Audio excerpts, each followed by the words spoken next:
2568 หากมีความจำเป็นต้องเผาอย่างยิ่งต้องลงทะเบียนผ่านระบบไฟล์ดีที่องค์กรปกครองส่วนท้องถิ่นก่อนหากพบเห็นการเผาในที่โล่งสามารถแจ้งได้ที่สายด่วน 191 หรือ 053-112-808 ตลอด 24 ชั่วโมงมาร่วมกันแก้ไขปัญหามลพิษทางอากาศและสร้างเชียงใหม่ให้เป็นเมืองที่น่าอยู่ด้วยความปรารถนาดีจากสมาคมวิชาชีพวิทยุโทรทัศน์ภาคประชาชนเชียงใหม่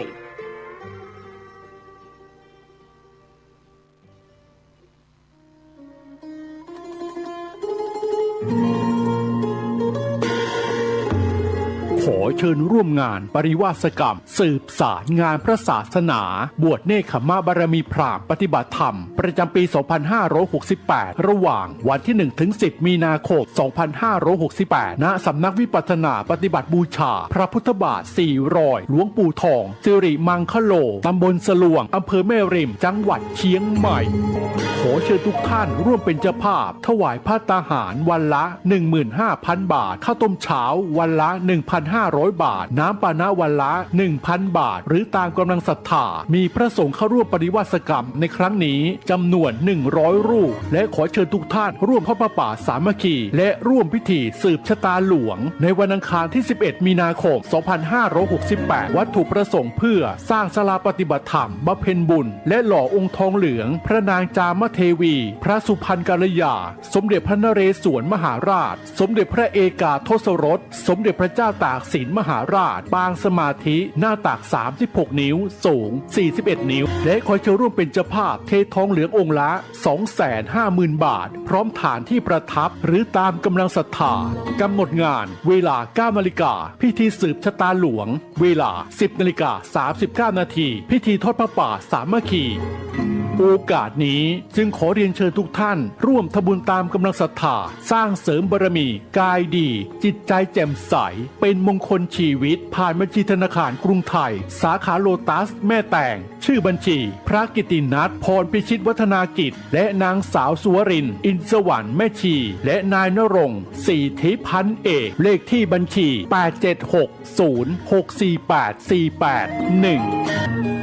สอบถามข้อมูลเพิ่มเติมได้ที่ 081-783-6514-092-323-4798 อย่าลืมวันที่ 1-11 มีนาคม 2568 เชิญร่วมงานปริวาสกรรมและทำบุญทอดผ้าป่าสามัคคีณสำนักวิปัสสนาปฏิบัติบูชาพระพุทธบาท400หลวงปู่ทองสิริมังคโลตำบลสลวงอำเภอแม่ริมจังหวัดเชียงใหม่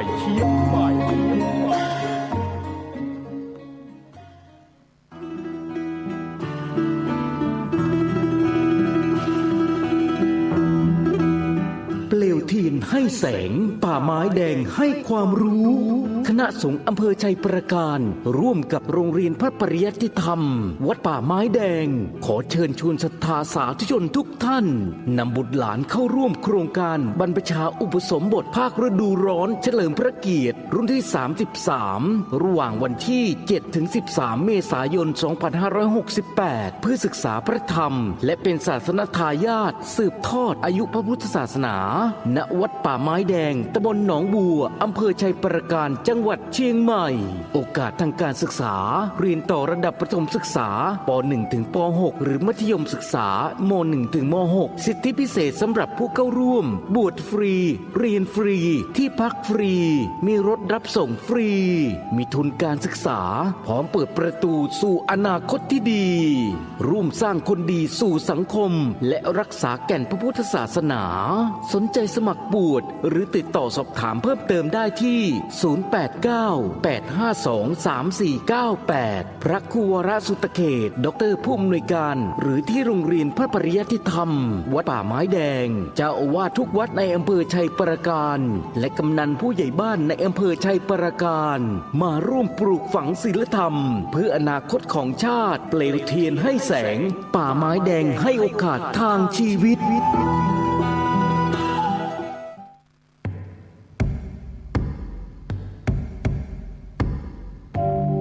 ประชาชนชาวเชียงใหม่ที่เคารพทุกท่านบัดเดี๋ยวนี้จังหวัดเชียงใหม่กำลังเผชิญกับปัญหาหมอกควันและฝุ่นละออง PM 2.5 ที่ส่งผลกระทบต่อสุขภาพของประชาชนอย่างรุนแรงสาเหตุหลักมาจากการเผาในที่โล่งด้วยเหตุนี้จึงขอความร่วมมือจากพี่น้องประชาชนทุกท่านงดการเผาในที่โล่งทุกชนิดตั้งแต่วันที่1 มกราคมถึง15 พฤษภาคม 2568 หากมีความจำเป็นต้องเผาอย่างยิ่งต้องลงทะเบียนผ่านระบบไฟล์ดีที่องค์กรปกครองส่วนท้องถิ่นก่อนหากพบเห็นการเผาในที่โล่งสามารถแจ้งได้ที่สายด่วน191หรือ053-112-808ตลอด24 ชั่วโมงมาร่วมกันแก้ไขปัญหามลพิษทางอากาศและสร้างเชียงใหม่ให้เป็นเมืองที่น่าอยู่ด้วยความปรารถนาดีจากสมาคมวิชาชีพวิทยุโทรทัศน์ภาคประชาชนเชียงใหม่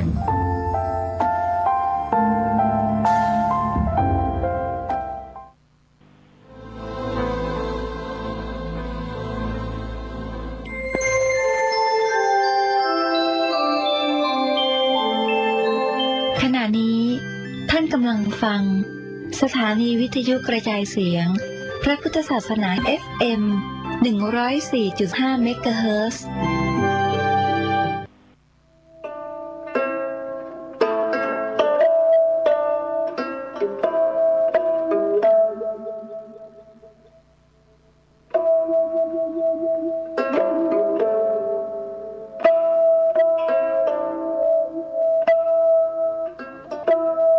เดิกมาหมาบม้อยน้ำย้อยติ่นก่อนเดิกมาอ่อนจอนดาวมองมนฟ้า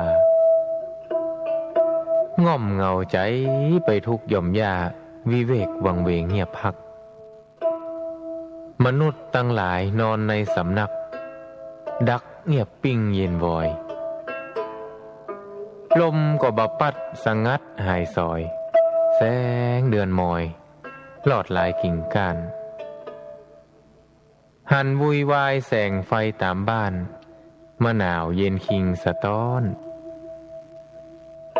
ง่อมงันจับใจป่อไหมยอดม้อนมานักหน่วงค้อนหรือดีเสียงลมปัดไม้สอดไซนนทรีเคล้าเสียงดนตรีกวีข้าวเศร้าดังก้องแสนเสียงสำเนียงคนเท่าดิดเด่งปันเมาสะตานบ่กึดหาไผหือใจเหี่ยวมันปล่อยใจว่าอันตุยลมมีปิ่นหัวใจแนบข้างประสงค์ทุกแสนอารมณ์บ่ถามใครได้มีปิ่นหัวใจแนบข้างประสงค์ทุกแสนอารมณ์บ่ถามใครได้บ่ถามใครได้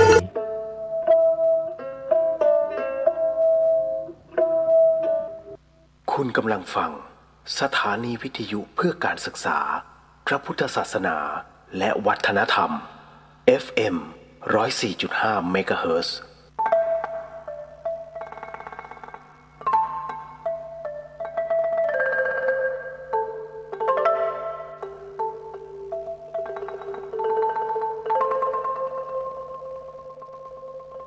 รายการนี้ไม่เหมาะกับเด็กอายุต่ำกว่า 15 ปี และทุกแถวที่แฝงตัวมาหากินในพระศาสนา ผู้ปกครองหรือพระผู้ใหญ่ควรพิจารณาในการรับฟัง FM 104.5 เมกะเฮิรตซ์ You are listening to 104.5 Radio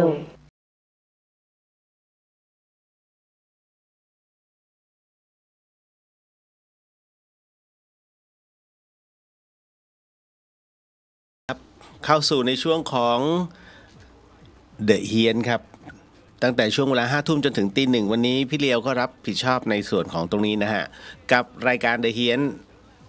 ถือได้ว่าเป็นอีกหนึ่งช่วงของธรรมะบันเทิงนะครับคุณกำลังฟังสถานีวิทยุ FM 104.50 เมกะเฮิรตซ์จังหวัดเชียงใหม่นะครับ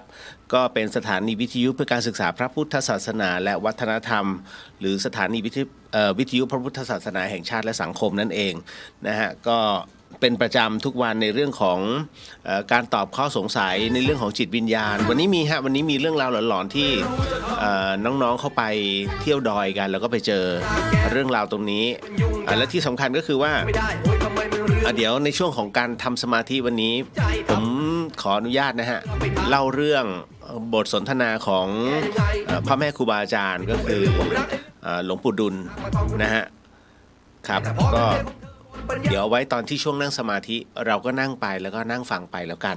นะฮะก็จะเป็นอย่างเงี้ยสลับแบบเนี้ยฮะส่วนใหญ่เป็นเรื่องราวธรรมะนะเอาต้องบอกไว้ก่อนนะวัยรุ่นแต่คืนนี้มันมีเรื่องหลอนมาปะปนอยู่แล้วฮะมันทิ้งไม่ได้จริงๆเพราะมันชื่อรายการเดอะเฮียน นะตอนก่อนอื่นขอประชาสัมพันธ์ก่อนนะครับเพราะว่าในระยะเวลาอันใกล้นี้นะฮะในเขตเทศบาลตำบลสุเทพของเราเนี่ยนะก็จะมีพิธีเรียกว่าเป็นประเพณีและนะฮะ3ประเพณีสำคัญของเทศบาลตำบลสุเทพจริงๆมันเริ่มตั้งแต่เดือน3ฮะเดือน3ก็ประมาณเดือนธันวาคมนะเป็นพิธีส่งน้ำพระธาตุแสงจันทร์นะฮะซึ่งจะอยู่พระธาตุแสงจันทร์เนี่ยยังไม่ได้ถูกการบูรณะเลยนะฮะคือถ้าท่านมาจังหวัดเชียงใหม่นะฮะพระธาตุแสงจันทร์เนี่ยจะเข้าไปทางด้านหลังของวัดอุโมงค์นะเป็นเขตอนุรักษ์พันธุ์สัตว์ป่าซึ่งท่านเข้าไปเหมือนสวนสัตว์เลยท่านจะเจอบัวแดงท่านจะเจอกวางตัวใหญ่มาก นะมันอาจจะมาลุมท่านแต่มันไม่ได้ทำร้ายนะมันประมาณว่ามีถั่วไหม ขอกินหน่อยนะฮะท่านพกถั่วฝักยาวไปให้มันกินหน่อยก็ได้นะฮะแต่โอ้โหแต่ละตัวคือเจ้าหน้าที่เขาก็เอ็นดูมันนะฮะแล้วก็ยังมีพวกไก่ฟ้าให้เห็นนะครับแล้วก็ไปถึงบอกเจ้าหน้าที่ท่านก็ได้ว่าไปวัดพระธาตุแสงจันทร์นะฮะเดี๋ยวก็จะชี้ไปนั่นคือเดือน3ก็จะมีพิธีแบบนั้นนะส่วนเดือน5นะฮะเดือน5ก็คือเนี่ยเดือนนี้เดือนกุมภาพันธ์เนี่ยฮะอีกไม่กี่วันที่จะถึงเนี่ยฮะก็จะเป็นการส่งน้ำพระธาตุแสนสุขพระธาตุแสนสุขก็อยู่ที่วัดผาลาดจริงๆวัดเนี้ยสร้างโดยข้าบดีชาวพม่าต้องบอกก่อนว่าสมัยก่อนเนี่ยทางวัดฝายหินที่จะขึ้นไปวัดผาลาดนะฮะแล้วไปขึ้นดอยสุเทพเนี่ยวัดผาลาดนั้นเมื่อก่อนเป็นเหมือนกับเป็นจุดค้าขายนะฮะซึ่งแปะชวนเนี่ยที่มีเรื่องราวเรียกว่าอันไม่น่าเชื่ออันมหัศจรรย์ที่พระภัยสารธาตุสังฆปาโมกข์หรือว่าพระครูบาหลวงวัดฝายหินนะทำนายไว้ว่าแปะชวนเนี่ยมันจะรวย นะฮะแล้วก็รวยจริงๆนะฮะก็ตรงนั้นนะฮะพอก่อเป็นเจดีย์ตั้งแต่สมัยรัชกาลที่5แต่จริงๆแล้วเนี่ยมันเก่ากว่านั้นเยอะนะครับแล้วปัจจุบันนี้ก็ได้รับการบูรณะจากพระอาจารย์สง่านะเป็นที่เรียบร้อยก็สวยงามมากนะฮะก็จะมีการเรียกว่าเป็นพิธีส่งน้ำพระธาตุแสนสุขจะเกิดขึ้นในวันที่12กุมภาพันธ์นี้ฮะรู้สึกจะตรงกับเดี๋ยวนะวันจันทร์วันที่8ผมจำไม่ได้แล้วน่าจะเป็นวันพฤหัสใช่ไหมเดี๋ยว12 13 14วันพุธสิ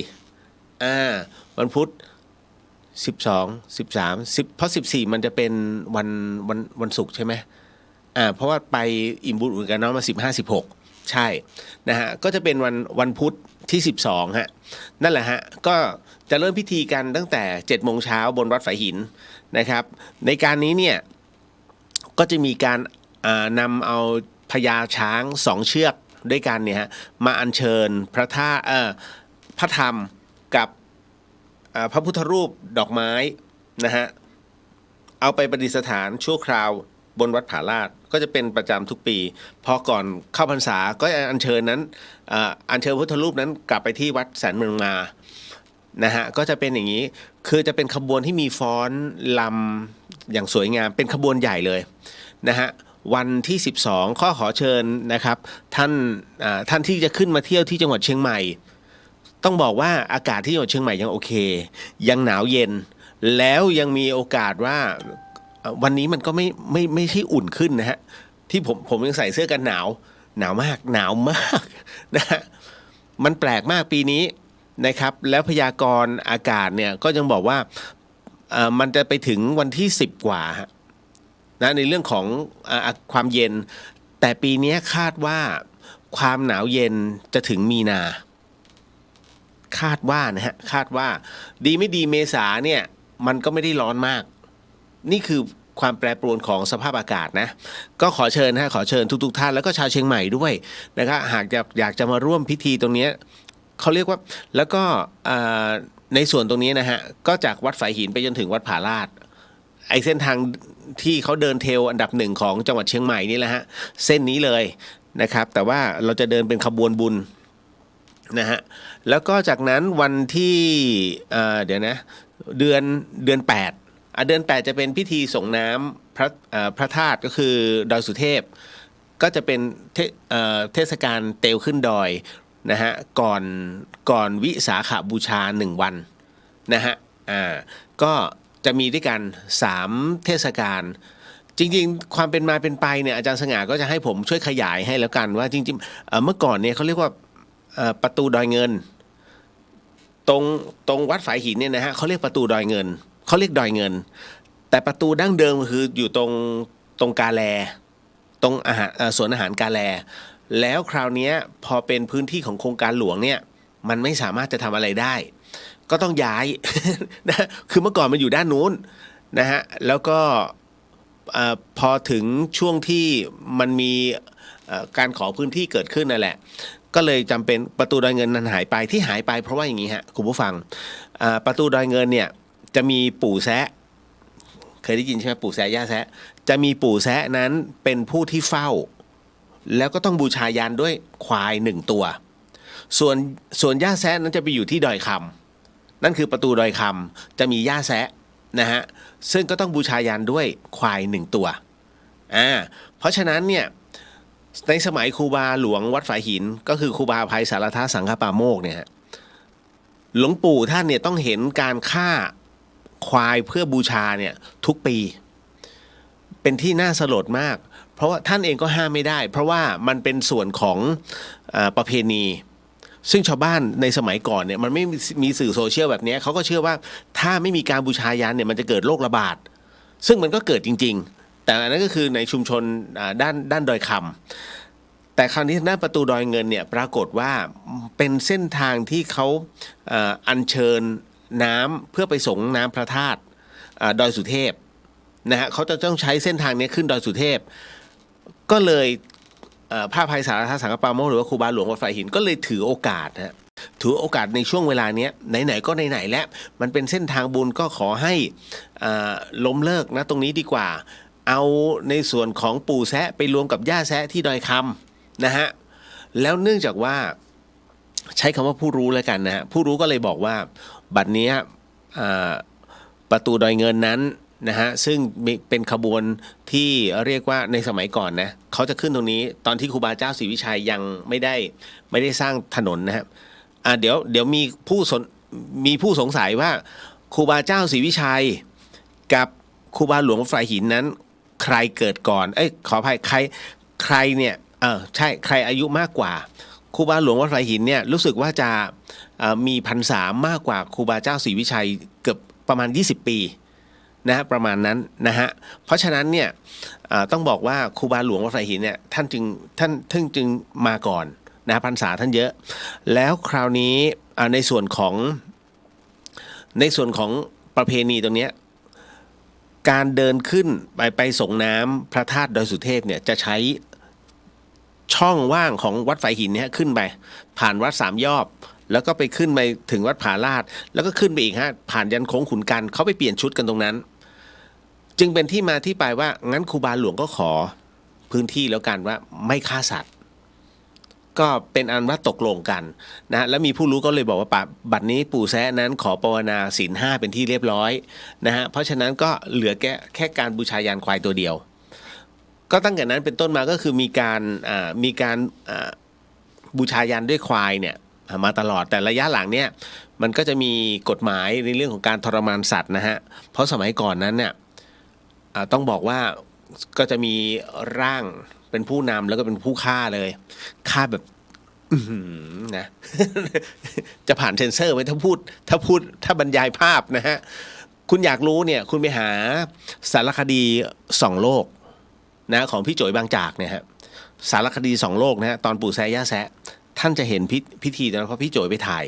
แล้วออนแอร์ออกอากาศตอนนั้นช่อง5ททบ5นะฮะดังมากนะฮะรายการ2 โลกนะแล้วก็บรรยายเสียงนั้นโดยคุณปิยะชำนาญกิจพี่เขยผม นะฮะก็เลยบอกให้ไปลองดูแล้วกันฮะช่วงตรงนั้นโอ้โหคือถามว่าโหดไหมก็โหดอ่ะเขาถลกหนังเลยไม่พูดไม่บรรยาย นะฮะวันที่12นะฮะ12ท่านใดที่อยากจะร่วมขบวนส่งน้ำพระธาตุแสนสุข ก็ขอเชิญนะครับที่วัดฝายหินเริ่ม7 โมงเช้าขออภัยมารวมกันที่วัดฝายหิน7 โมงเช้าแล้วก็7 โมงครึ่งนะฮะเคลื่อนขบวนท่านใดที่อยากจะเปิดโรงทานช่วงเช้าๆเลยขอเชิญนะฮะที่วัดฝายหินแจ้งความจำนงมาได้นะฮะต่อมาก็เป็นโครงการของวัดฝายหินสถานี FM 104.50 เมกะเฮิรตซ์นะครับก็ต้องบอกว่าโครงการอิ่มบุญอุ่นกายน้องฮะคุณผู้ฟังครับนะฮะโครงการอิ่มบุญอุ่นกายน้องปีนี้ครั้งที่18แล้วนะฮะปีนี้ครั้งที่18คือต้องบอกว่าก็ไม่น่าเชื่อนะฮะแวบๆ18 ปีแล้วอะนะ คือมันเป็นการที่เราจะคือคอนเซปต์อิ่มบุญอุ่นกายน้องคือน้ำไฟเข้าไม่ถึงไปโรงเรียนทุกที่น้ำไฟเข้าไม่ถึงถ้าเป็นโซลาร์เซลล์ไม่ว่ากันถ้าเป็นประปาดอยไม่ว่ากันฮะนี่คือวัตถุประสงค์นะฮะแต่คราวนี้ปีนี้โรงเรียนบ้านขุนสาในนะฮะอยู่ที่ตำบลโป่งสาอำเภอปายเนี่ยคือมันอยู่บนดอยเลยนะฮะคือผมไปเนี่ยผิดทางก็แทบตายโอ้โหแล้วไปคันเดียวนะเลาะเหวคนนั่งก็สวดมนต์กันไปไอเราก็นะคือผมเองเนี่ยไม่ค่อยจะชอบขับไอ้ถนนแบบเนี้ยนะฮะแต่ว่าก็จำเป็นน่ะมันมาแล้วอ่ะจะถอยก็ไม่ได้กับบุกไปจนถึงอ่ะ นะฮะใช้เวลา4 ชั่วโมงกว่าแต่พอขากลับเนี่ยครูบอกว่าพี่ไอ้เส้นที่พี่มาเขาไม่ใช้กันหรอกหนูไปแค่ครั้งเดียวแล้วหนูจบเลย ก็เลยไม่ไปอีกเลยจึงต้องไปอีกทางหนึ่งฮะเขาเรียกป่าแปะพอไปทางป่าแปะคุณเชื่อไหม1 ชั่วโมงครึ่งผมถึงเชียงใหม่ โอ้ยปวดหัว นะฮะก็โรงเรียนขออุปกรณ์มาหลายอย่างเหมือนกันบางท่านบอกว่าต้องการขนมนมเนยอะไรพวกนี้ไหมจริงๆต้องการหมดนะฮะเพียงแต่ว่าสิ่งที่สำคัญมากที่สุดสำหรับเด็กคือการศึกษาเราเน้นในเรื่องของการใช้ประโยชน์ภาพรวมได้หลายๆปีจะไม่เน้นประโยชน์ที่แป๊บเดียวแล้วหายอันนั้นก็คือส่วนย่อยแต่ส่วนหลักเนี่ยที่โรงเรียนขอมาก็คือทีวี55 นิ้วนะซึ่งตรงนี้ก็ขอบพระคุณนะฮะญาติธรรมที่คุณวีดานะฮะที่สั่งให้เลยนะฮะ1 เครื่องและพี่อุทิศเนี้ยก็มอบ24 นิ้วให้1 เครื่องคือจริงๆเนี่ยต้องการ2 เครื่อง3 เครื่องได้หมดเพียงแต่ว่าไอ้อันเนี้ยได้แล้วจบแล้วเด็กมีเรียนแล้วฮะเพราะว่ามันเป็นการเรียนทางไกลระบบทางไกลแล้วทีวีมันพังคือเห็นแล้วรันทดอ่ะคือเด็กต้องมานั่งระลึกชาติกันอ่ะมันไม่ใช่ไงนะฮะแล้วก็ไม่มีงบมันแปลกมากทำไมวงจรของการศึกษาไทยเนี่ยฮะบางทีเห็นใจมากครูดอยเนี่ยน่าเห็นใจฮะคือเงินที่เขาได้มามันไม่มีที่ช้อปปิ้งจริงนะคุณบนดอยเนี่ยยิ่งเข้าไปในลึกๆเลยฮะของอมก๋อยอย่างเงี้ยคุณเขาไม่รู้จะไปช้อปปิ้งที่ไหนเงินมันถามว่าเหลือไหมแต่เงินไม่เหลือทำไมเงินไม่เหลือเขาก็มาขอหน่อยเด็กมันไม่มีก็ต้องไปซื้ออาหารกลางวันไปซื้ออาหารแห้งเอามาตุนเพื่อที่จะทำยิ่งช่วงฤดูฝนนะคุณลำบากมากคราวนี้ก็ถือได้ว่าคือผมจะไปแบบเนี้ยสิ่งหนึ่งที่ผมไม่ได้เขียนลงไปคือเมล็ดพันธุ์ผักอันนี้ต้องการมากครับเพื่อให้โรงเรียนได้ปลูกบางคนถามว่าเอาไก่ไหมจริงๆอยากได้แต่ไม่รู้จะขนไปยังไงฮะ ไม่รู้จะขนไปยังไงเพราะว่าเดี๋ยวต้องสั่งซื้อท่อน้ำประปาไอ้ท่อสีฟ้าฮะ30 ชุดเพื่อที่จะไปต่อน้ำดื่มก็ได้รับความอนุเคราะห์ในเรื่องของเครื่องกรองหนักเนี่ยนะฮะขนาดหนักซึ่งมันกรองจากน้ำที่เป็นสีแดงๆจากน้ำโคลนเนี่ยให้เป็นน้ำใสๆน้ำเนี้ยมันดื่มไม่ได้แต่มันใช้ชะล้างซักได้นะฮะแต่ถ้าจะดื่มต้องเอาจากตรงนี้ต่อเข้าไปในเครื่องกรองเล็กซึ่งมันก็จะทำงานได้ดีขึ้นอันนี้ดื่มได้ก็อย่างนั้นฮะก็สั่งมาอีกข้อต่ออีก30คือเยอะอะที่ผมเขียนลงไปในนั้นไม่ได้เขียนหรอกคุณครูเขียนมาผมก็ก๊อปแล้วก็แปะเลย นั่นแหละนั่นคือทั้งหมดนั่นคือความจริงนะฮะแล้วก็ถาดหลุม160 ชุดด้วยกันเอาจริงนะผมก็มีคนแนะนำว่าไปที่นี่ทีไปแต่ผมก็ยังไม่รู้ว่าเท่าไหร่แต่มีหลายๆท่านเนี่ยก็ส่งปัจจัยมาร่วมตรงนี้ผมต้องเอาเรื่องหลักก่อนก็คือเครื่องกรองน้ำนะฮะว่าไอ้เครื่องกรองน้ำตอนนี้ยังขาดอยู่1 เครื่องคือเครื่องเล็กอีก1 เครื่องฮะเครื่องเล็ก เขาต้องการ2เครื่องเล็ก1เครื่องผมมีแล้วแต่อีก1เครื่องยังขาดอยู่แล้วคราวนี้ก็คือต้องขอเอาปัจจัยทั้งหมดซื้ออุปกรณ์ในเรื่องของการทำท่อก่อนให้เรียบร้อยแล้วจากนั้นเนี่ยคุณครูอยากได้ผมไม่แน่ใจเขาเรียกว่า CPU ใช่ไหมฮะแล้วก็ UPS คือตัวที่กันไฟกระชากและเก็บไฟด้วยก็อาจจะต้องดูตรงนี้เพราะว่าครูก็ต้องทำงานแล้วทั้งโรงเรียนเนี่ยนะฮะได้รับความอนุเคราะห์จากโรงเรียนยุพราชนะฮะครูตุ๋ยเนี่ยเอาเครื่องจากโรงเรียนยุพราชไปเพื่อจะสอนตอนนี้มันกลายเป็นว่ามันเป็นเวอร์ชั่นที่แบบว่าเข้าใจใช่ไหมฮะการโละจากอีก1ที่ไปอีก1ที่มันไม่ใช่เครื่องใหม่ฮะมันยังเป็น Windows แบบรุ่นโบราณ Windows 7 อย่างเงี้ยฮะซึ่งมันทำอะไรไม่ได้แล้วได้แค่สอนพิมพ์ นะดูไอ้นู่นดูไอ้นี่ไม่ได้เลยคุณครูบอกว่าอยากได้สักเครื่องหนึ่งอย่างน้อยเนี่ยไว้สำหรับเข้าแถว ใช้คำว่าเข้าแถวแล้วก็เรียน นะฮะก็เลยมองว่าเดี๋ยวจะดูให้แล้วกันคุณครูถ้ามันมีงบประมาณที่จะเหลือนะฮะตรงนั้น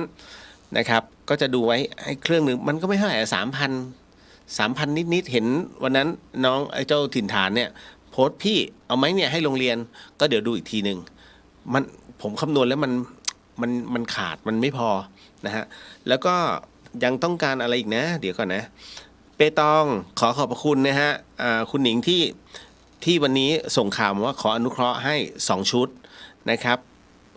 ต้องขอประทานโทษจริงท่านใดที่ผมไม่ได้เอ่ยชื่อนะฮะ เพราะว่ามันอยู่ในเครื่องเนี้ย นะครับแล้วก็เดี๋ยวนะยังมีอะไรอีก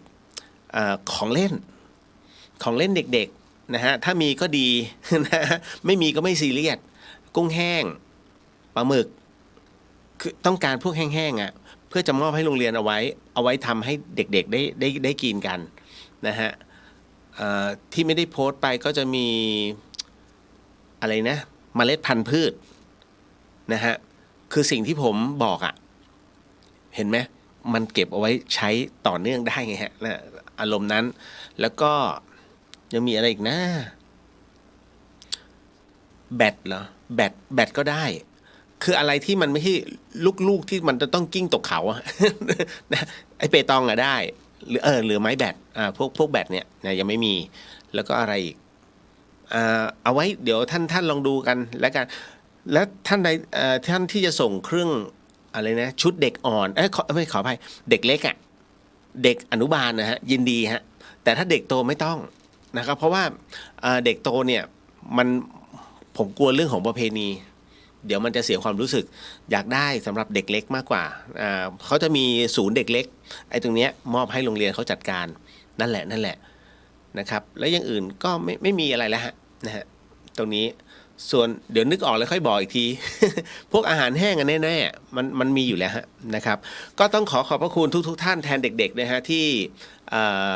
ท่านได้อุปการะแล้วก็ช่วยกันตรงนี้อันนี้ก็คืออีกหนึ่งทานบารมีและต้องบอกก่อนว่าสิ่งที่ท่านทำมาตรงนี้ท่านได้บุญ3ต่อทุกอย่างที่ท่านส่งมาให้ทุกอย่างที่ท่านจัดการมาให้ไม่ว่าจะเป็นทั้งในเรื่องของปัจจัยและในเรื่องสิ่งของนั้นผมจะต้องทำทั้งหมดทั้งมวลเนี่ยนะฮะให้เป็นทานตอนนี้ท่านเป็นทานต่อที่1และเดี๋ยวพอได้ของครบอีกทีหนึ่งวันนั้นเนี่ยผมต้องนำทั้งหมดทั้งมวลเนี่ยถวายแด่พระอาจารย์ท่านพระครูสมุวิศวรกิจโจนี่แหละฮะท่านเจ้าอาวาสเนี่ยให้เป็นทานต่อที่2นะฮะนั่นคือพอมันเป็นถวายเป็นสังฆทานเป็นที่เรียบร้อยแล้วซึ่งสงฆ์ท่านไม่ใช้อยู่แล้ว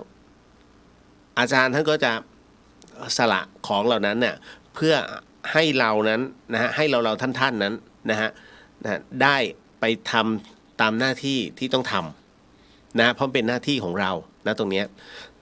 พอของเหล่านี้ไปถึงมือผู้รับเป็นทานบารมีท่านได้ต่อที่3ฮะแต่ทำไมต้องถวายพระก่อนล่ะทุกอย่างบวกค่าตัวบวกค่าบุญนะฮะเราเอานาบุญนำเพราะฉะนั้นเนี่ยพอตรงนี้เสร็จปุ๊บเนี่ยท่านที่ร่วมบุญกับตรงนี้อิ่มบุญอุ่นกายน้องนะครับบางท่านเนี่ยอุดหนุนมาให้18ปีแล้ว คำว่าอุดหนุนหมายถึงว่าร่วมนะฮะร่วมนิดหน่อยส่งสิ่งของส่งอาหารแห้งมาโมทนาสาธุทุกอย่างมันถึงมือหมด นะฮะแต่บางส่วนอันไหนที่เกินพูดกันตรงๆเลยนะผมก็ต้องเก็บไว้ พี่เลียวทำไมทำอย่างนั้นไม่ใช่ครับการเก็บไว้ของผมเนี่ยอย่างเช่นสมมุตินะฮะเขาต้องการแค่สมมุติต้องการ20ชุดผมจะบอกขอ23ชุดอีก3ชุดนั่นน่ะผมจะกันเอาไว้เพราะว่าช่วงระหว่างปีมักจะมีเหตุเสมอแล้วก็เป็นทุกครั้งไปทุกปีนะฮะทุกครั้งไปสิ่งที่ผมจะจัดเป็นชุดเอาไว้แล้วก็บอกเลยว่า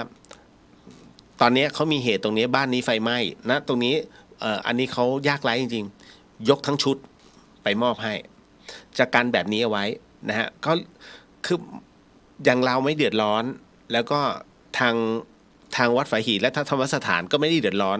ดังนั้นของเรานี้จึงเป็นสต็อกสำหรับผู้ที่เขายากไร้จริงๆแล้วเขามาขอนะฮะก็จะเป็นอีกหนึ่งทานให้นะอันนี้กันเอาไว้เสมอนะผมจะทำงี้ตลอดแล้วถามว่ามีเหลือไหมพอมีเหลือเสร็จปุ๊บทบครั้งต่อไปอย่างครั้งนี้ฮะมันยังมีพวกผงซักฟอกเหลือก็เอาไปทบมียาสีฟันเหลือก็เอาไปทบนั่นแหละครับอันนี้ก็คือวัตถุประสงค์นะบอกไว้นะกับโครงการอิ่มบุญอุ่นกันเนาะส่งมาได้ครับตามที่อยู่ที่ให้ไว้เลยชื่อผมพุทธิสิทธิ์รัตนสมบูรณ์วัดฝายหินเลยฮะวัดฝายหินถนนกับตำบลเหมือนกันสุเทพอำเภอเมืองจังหวัดเชียงใหม่นะฮะแล้วก็อะไรนะรหัสไปรษณีย์นะฮะ50-200งงไหม50200ไง50-200นะฮะเบอร์โทรก็เบอร์โทรผม0836165549นะครับก็ถึงนะฮะถึงเดี๋ยวเห็นบอกว่าวันเสาร์นี้จะเริ่มทยอยของจะเริ่มทยอยมาถึงผมไม่ได้ขอทางกรุงเทพเลยนะอันนี้ก็คือแล้วแต่ว่าท่านใดที่รับทราบข่าวสารก็สามารถส่งได้คือการรบกวนพี่ๆบางทีผมก็เกรงใจก็จะมีพี่ที่เขาบอกมีอะไรขอให้บอกนะคะน้องเลียวอย่างผ้าห่มอะไรพวกนี้ฮะผมไม่กล้าบอก ถ้าบอกมันเหมือนไปมีความรู้สึกไปทวงเอาว่าถ้าเขารู้หรือว่าเขาได้ยินหรือว่าเขาเห็นส่งมาหรือว่าแจ้งมาอย่างเงี้ยผมอุ่นใจมากกว่าแค่นั้นเลยฮะนี่คือมันเกรงใจไงนะฮะก็อันนี้ก็บอกไป2 งานเป็นที่เรียบร้อยจบข่าว นะจริงๆก็มันก็มีเรื่อยๆนะเรื่องราวในการประชาสัมพันธ์เพราะว่าวัดฝายหินเองเนี่ยนะ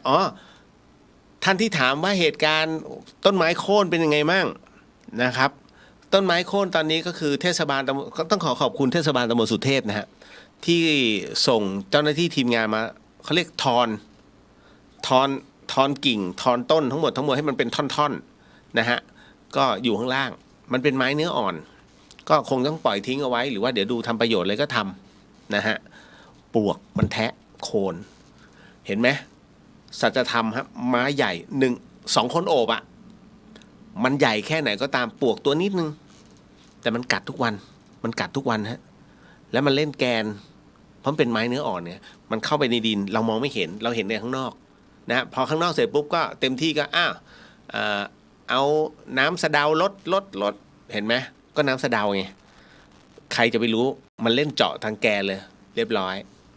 เห็นไหมใช้เวลาแม้จะเป็นปีต่อให้ยิ่งใหญ่แค่ไหน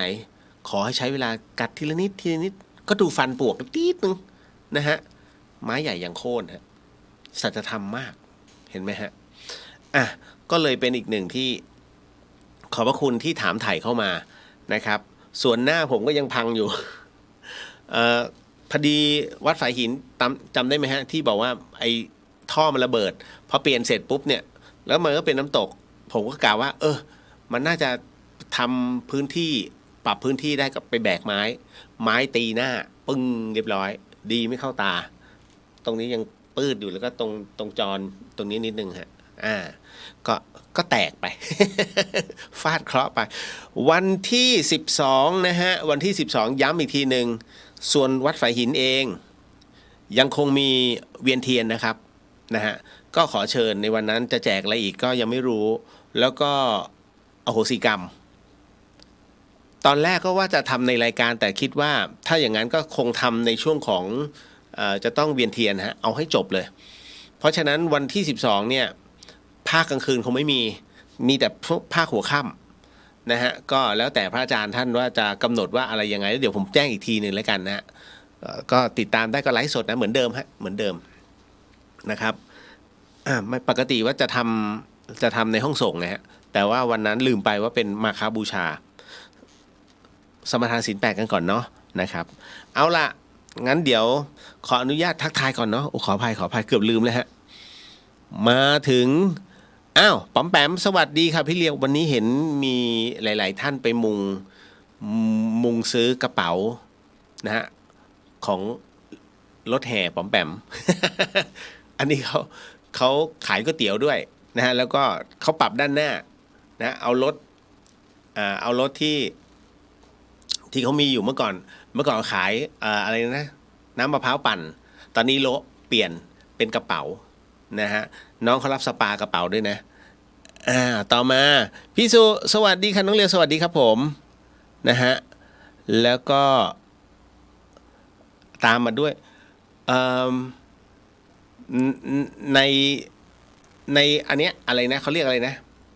YouTube ผมไม่สามารถโต้ตอบได้นะฮะ ขออภัยด้วยจริงๆครับผมก็มาถึงณตรงนี้คุณแพมรายงานตัวค่ะคุณเรียนแล้วก็ชาวเดอะเฮียนค่ะ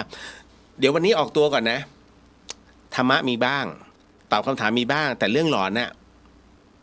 น่าจะยาวหน่อย นะนิดหนึ่ง เนี่ยเห็นไหมชาวเชียงใหม่ไม่ค่อยกล้าบอกเฮ้ยมาเล่าเลยไม่เอาครับพี่ผมไม่กล้า ผมกลัวตายใหม่ นะจริงพี่เดียวอยากให้คนไทยเด็กไทยฮะกล้าแสดงออกก็เลยต้องบอกไว้ก่อนเนาะ คุณจินนชาสวัสดีค่ะคุณเลียววันนี้ทันฟังตอนต้นภาษาเหนือกระจิงเกิลละมุนหูยเพราะ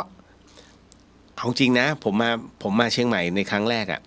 ได้ยินเขาทะเลาะกันอะเป็นภาษาเหนืออุ้ยมันม่วน มันละมุนแล้วแบบเขาก็ด่า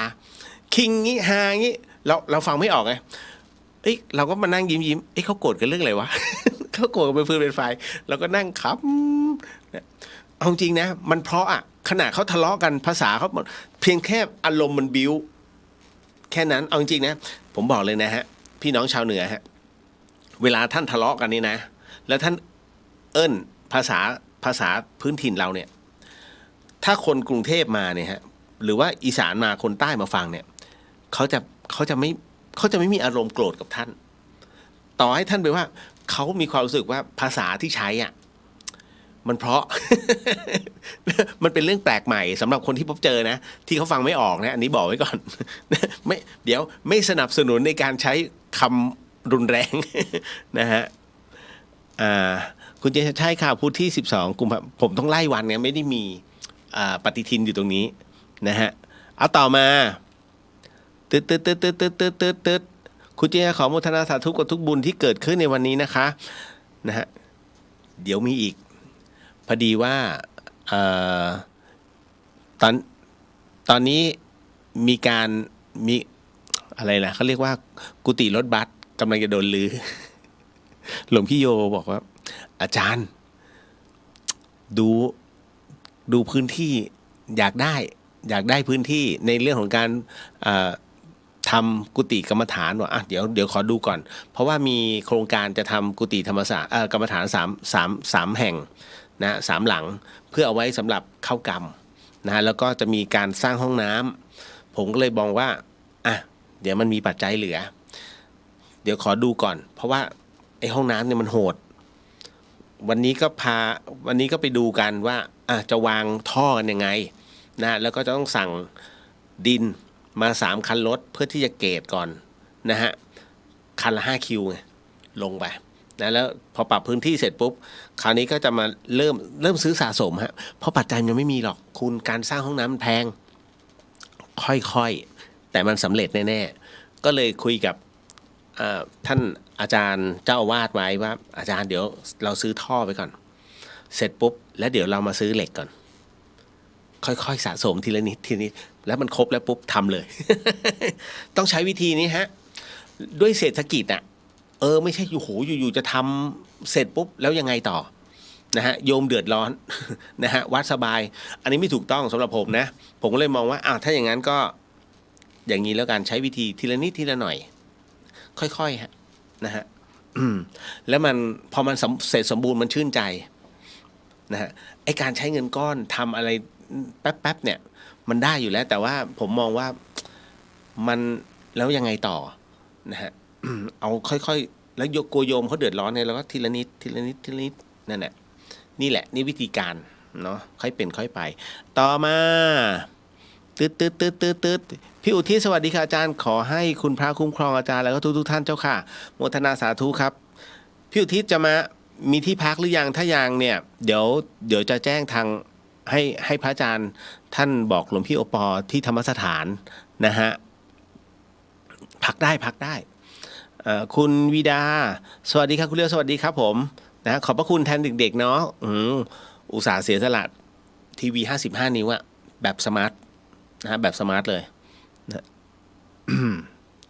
เป็นสมาร์ททีวีที่มันเพราะว่าเด็กจะได้มีเรียน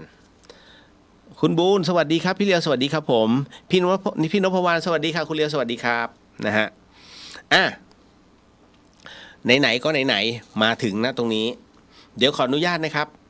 เราก็มานั่งสมาธิกันก่อนนะฮะขออภัยเรียกว่าหลวงพี่แล้วกันเนาะหลวงพี่ที่แอบดูอยู่ นะก็อดีตเคยเป็นสหายธรรมกันนะครับก็ไม่เป็นไรฮะทั้งนี้ทั้งนั้นท่านเก่งสมาธิกันแล้วก็ไม่เป็นไรแต่อันเนี้ยเรานั่งเพื่อเอากำลังเนาะนิดนึงแล้วกันฮะเดี๋ยวผมจะเป็นคนที่นำก่อนเนาะนะฮะแล้วในช่วงสมทานศีลว่าท่านใดที่สะดวกนะครับก็ว่าตามท่านใดที่ไม่สะดวกก็น้อมจิตตามแล้วกันนะครับแล้วเดี๋ยวในช่วงของนั่งกรรมฐานนั้นผมขออนุญาตเล่าเรื่องของหลวงปู่ดุลไปด้วยนะครับถ้าพร้อมแล้วขออนุญาตนะครับสาธุสาธุสาธุ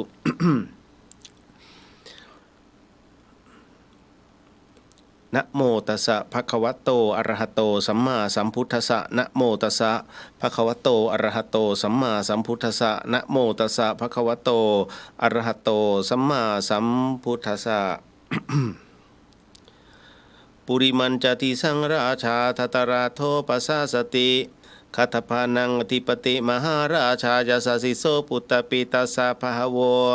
ธัมมานามาพลายทิมันโตชุติมันโตวรวันโตวัจสติโนโมธัมมานาทังสุทาคินันจติสังราชาวิรุโหตปัสสะสติหุมพันธานังอธิปติมหาราชายาสสิโสปุตตปิตัสสะภะโวธัมมานามาพลายทิมันโตชุติมันโตวัดวันโตยสติโนโมธัมมานาทังสุปาจิมันจติสังราชาวิรูปโคปัสสะสตินาคานังอธิปติมหาราชายาสสิโสปุตตปิตัสสะภะโวธัมมานามาพลายทิมันโตชุติมันโตวันวันโตยสติโนโมธัมมานาทังสุ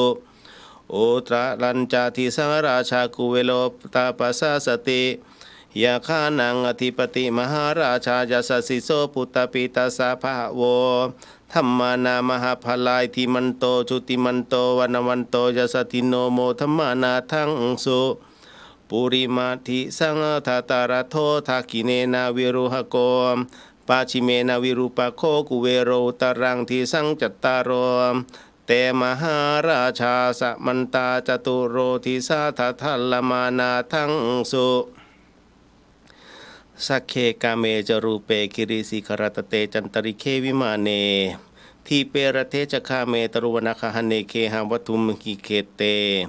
ภุมมาจยันตุเทวาชลทลวิสเมยคาคันทัพนาคาติทันตาสันติเกยังมุนิวรวจนังสาทโวเมสุนันตุธรรมสวนกาโรอยัมพัทันตาธรรมสวนกาโรอยัมพัทันตาธรรมสวนกาโรอยัมพัทันตาต่อไปเป็นการสมทานศีลฮะตรงนี้ก็เดี๋ยวผมจะ นำนะฮะแล้วก็ท่านก็ว่าตาม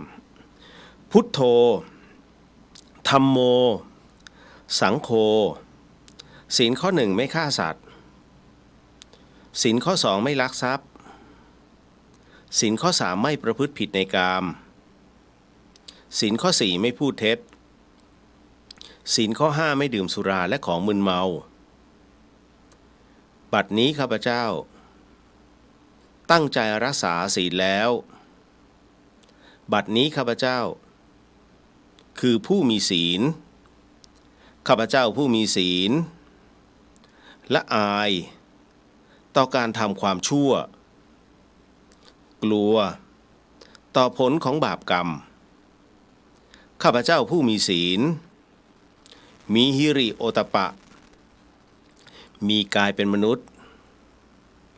มีใจเป็นเทวดาเป็นมนุษย์เทโว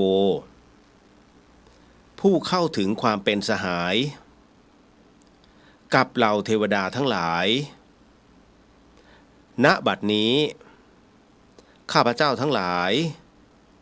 ขออดโทษลดกรรมที่ข้าพเจ้าได้เคยประมาทพลาดพลั้ง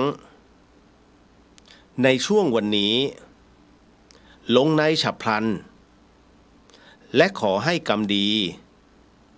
ที่ข้าพเจ้าหรือเหล่ากัลยาณมิตรได้ทำไว้นั้นขอจงมาแทรกส่งผลบุญนี้ให้ข้าพเจ้าได้มีความสุขและประสบผลสำเร็จตลอดไปเถิดสา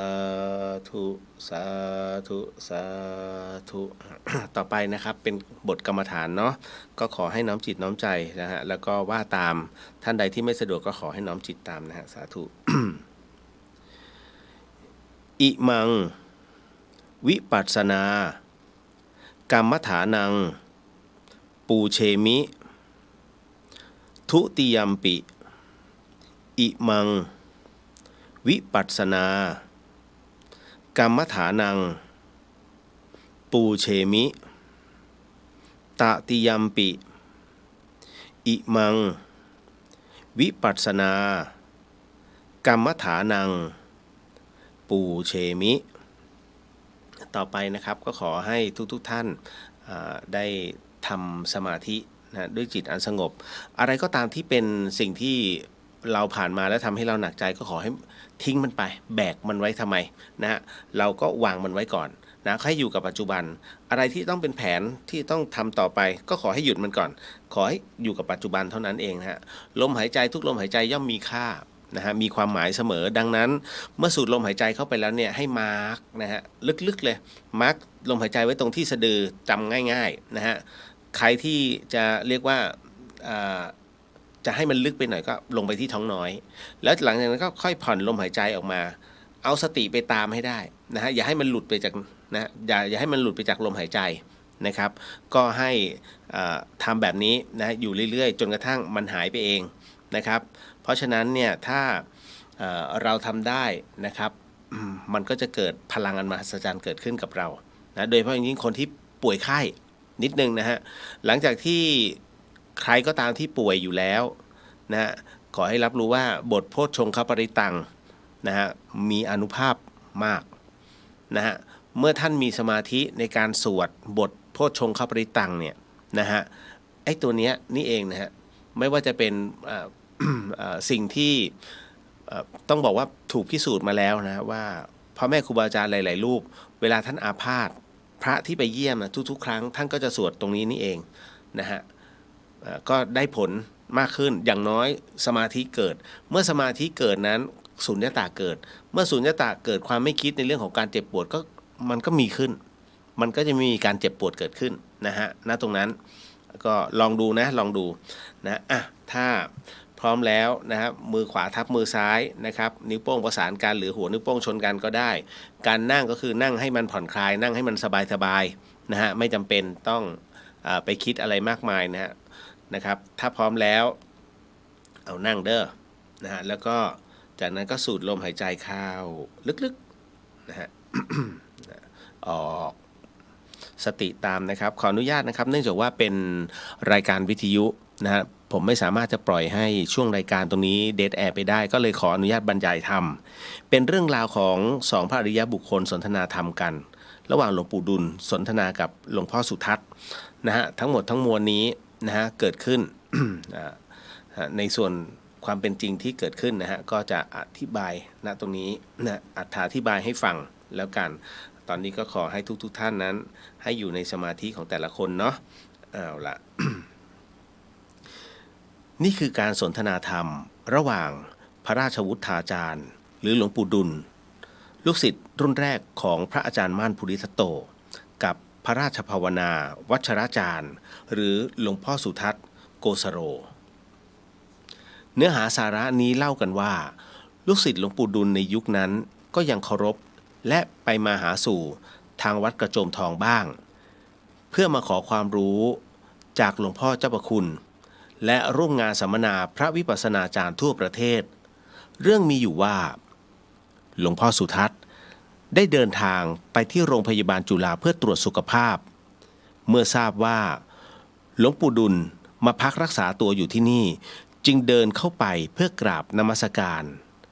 เมื่อหลวงปู่ดูลเห็นหน้าแล้วก็มองด้วยความนิ่งหลวงพ่อสุทัศน์เห็นหนังสือสวดมนต์เปิดบทโพชฌงค์อยู่จึงถามลูกศิษย์ที่เฝ้าหลวงปู่ว่าสวดให้หลวงปู่ฟังเหรอตอนผมป่วยผมก็ท่องบทนี้หรือบางทีลูกศิษย์ก็สวดให้ฟังเหมือนกันเมื่อหลวงปู่ได้ยินจึงหันมามองแล้วถามว่า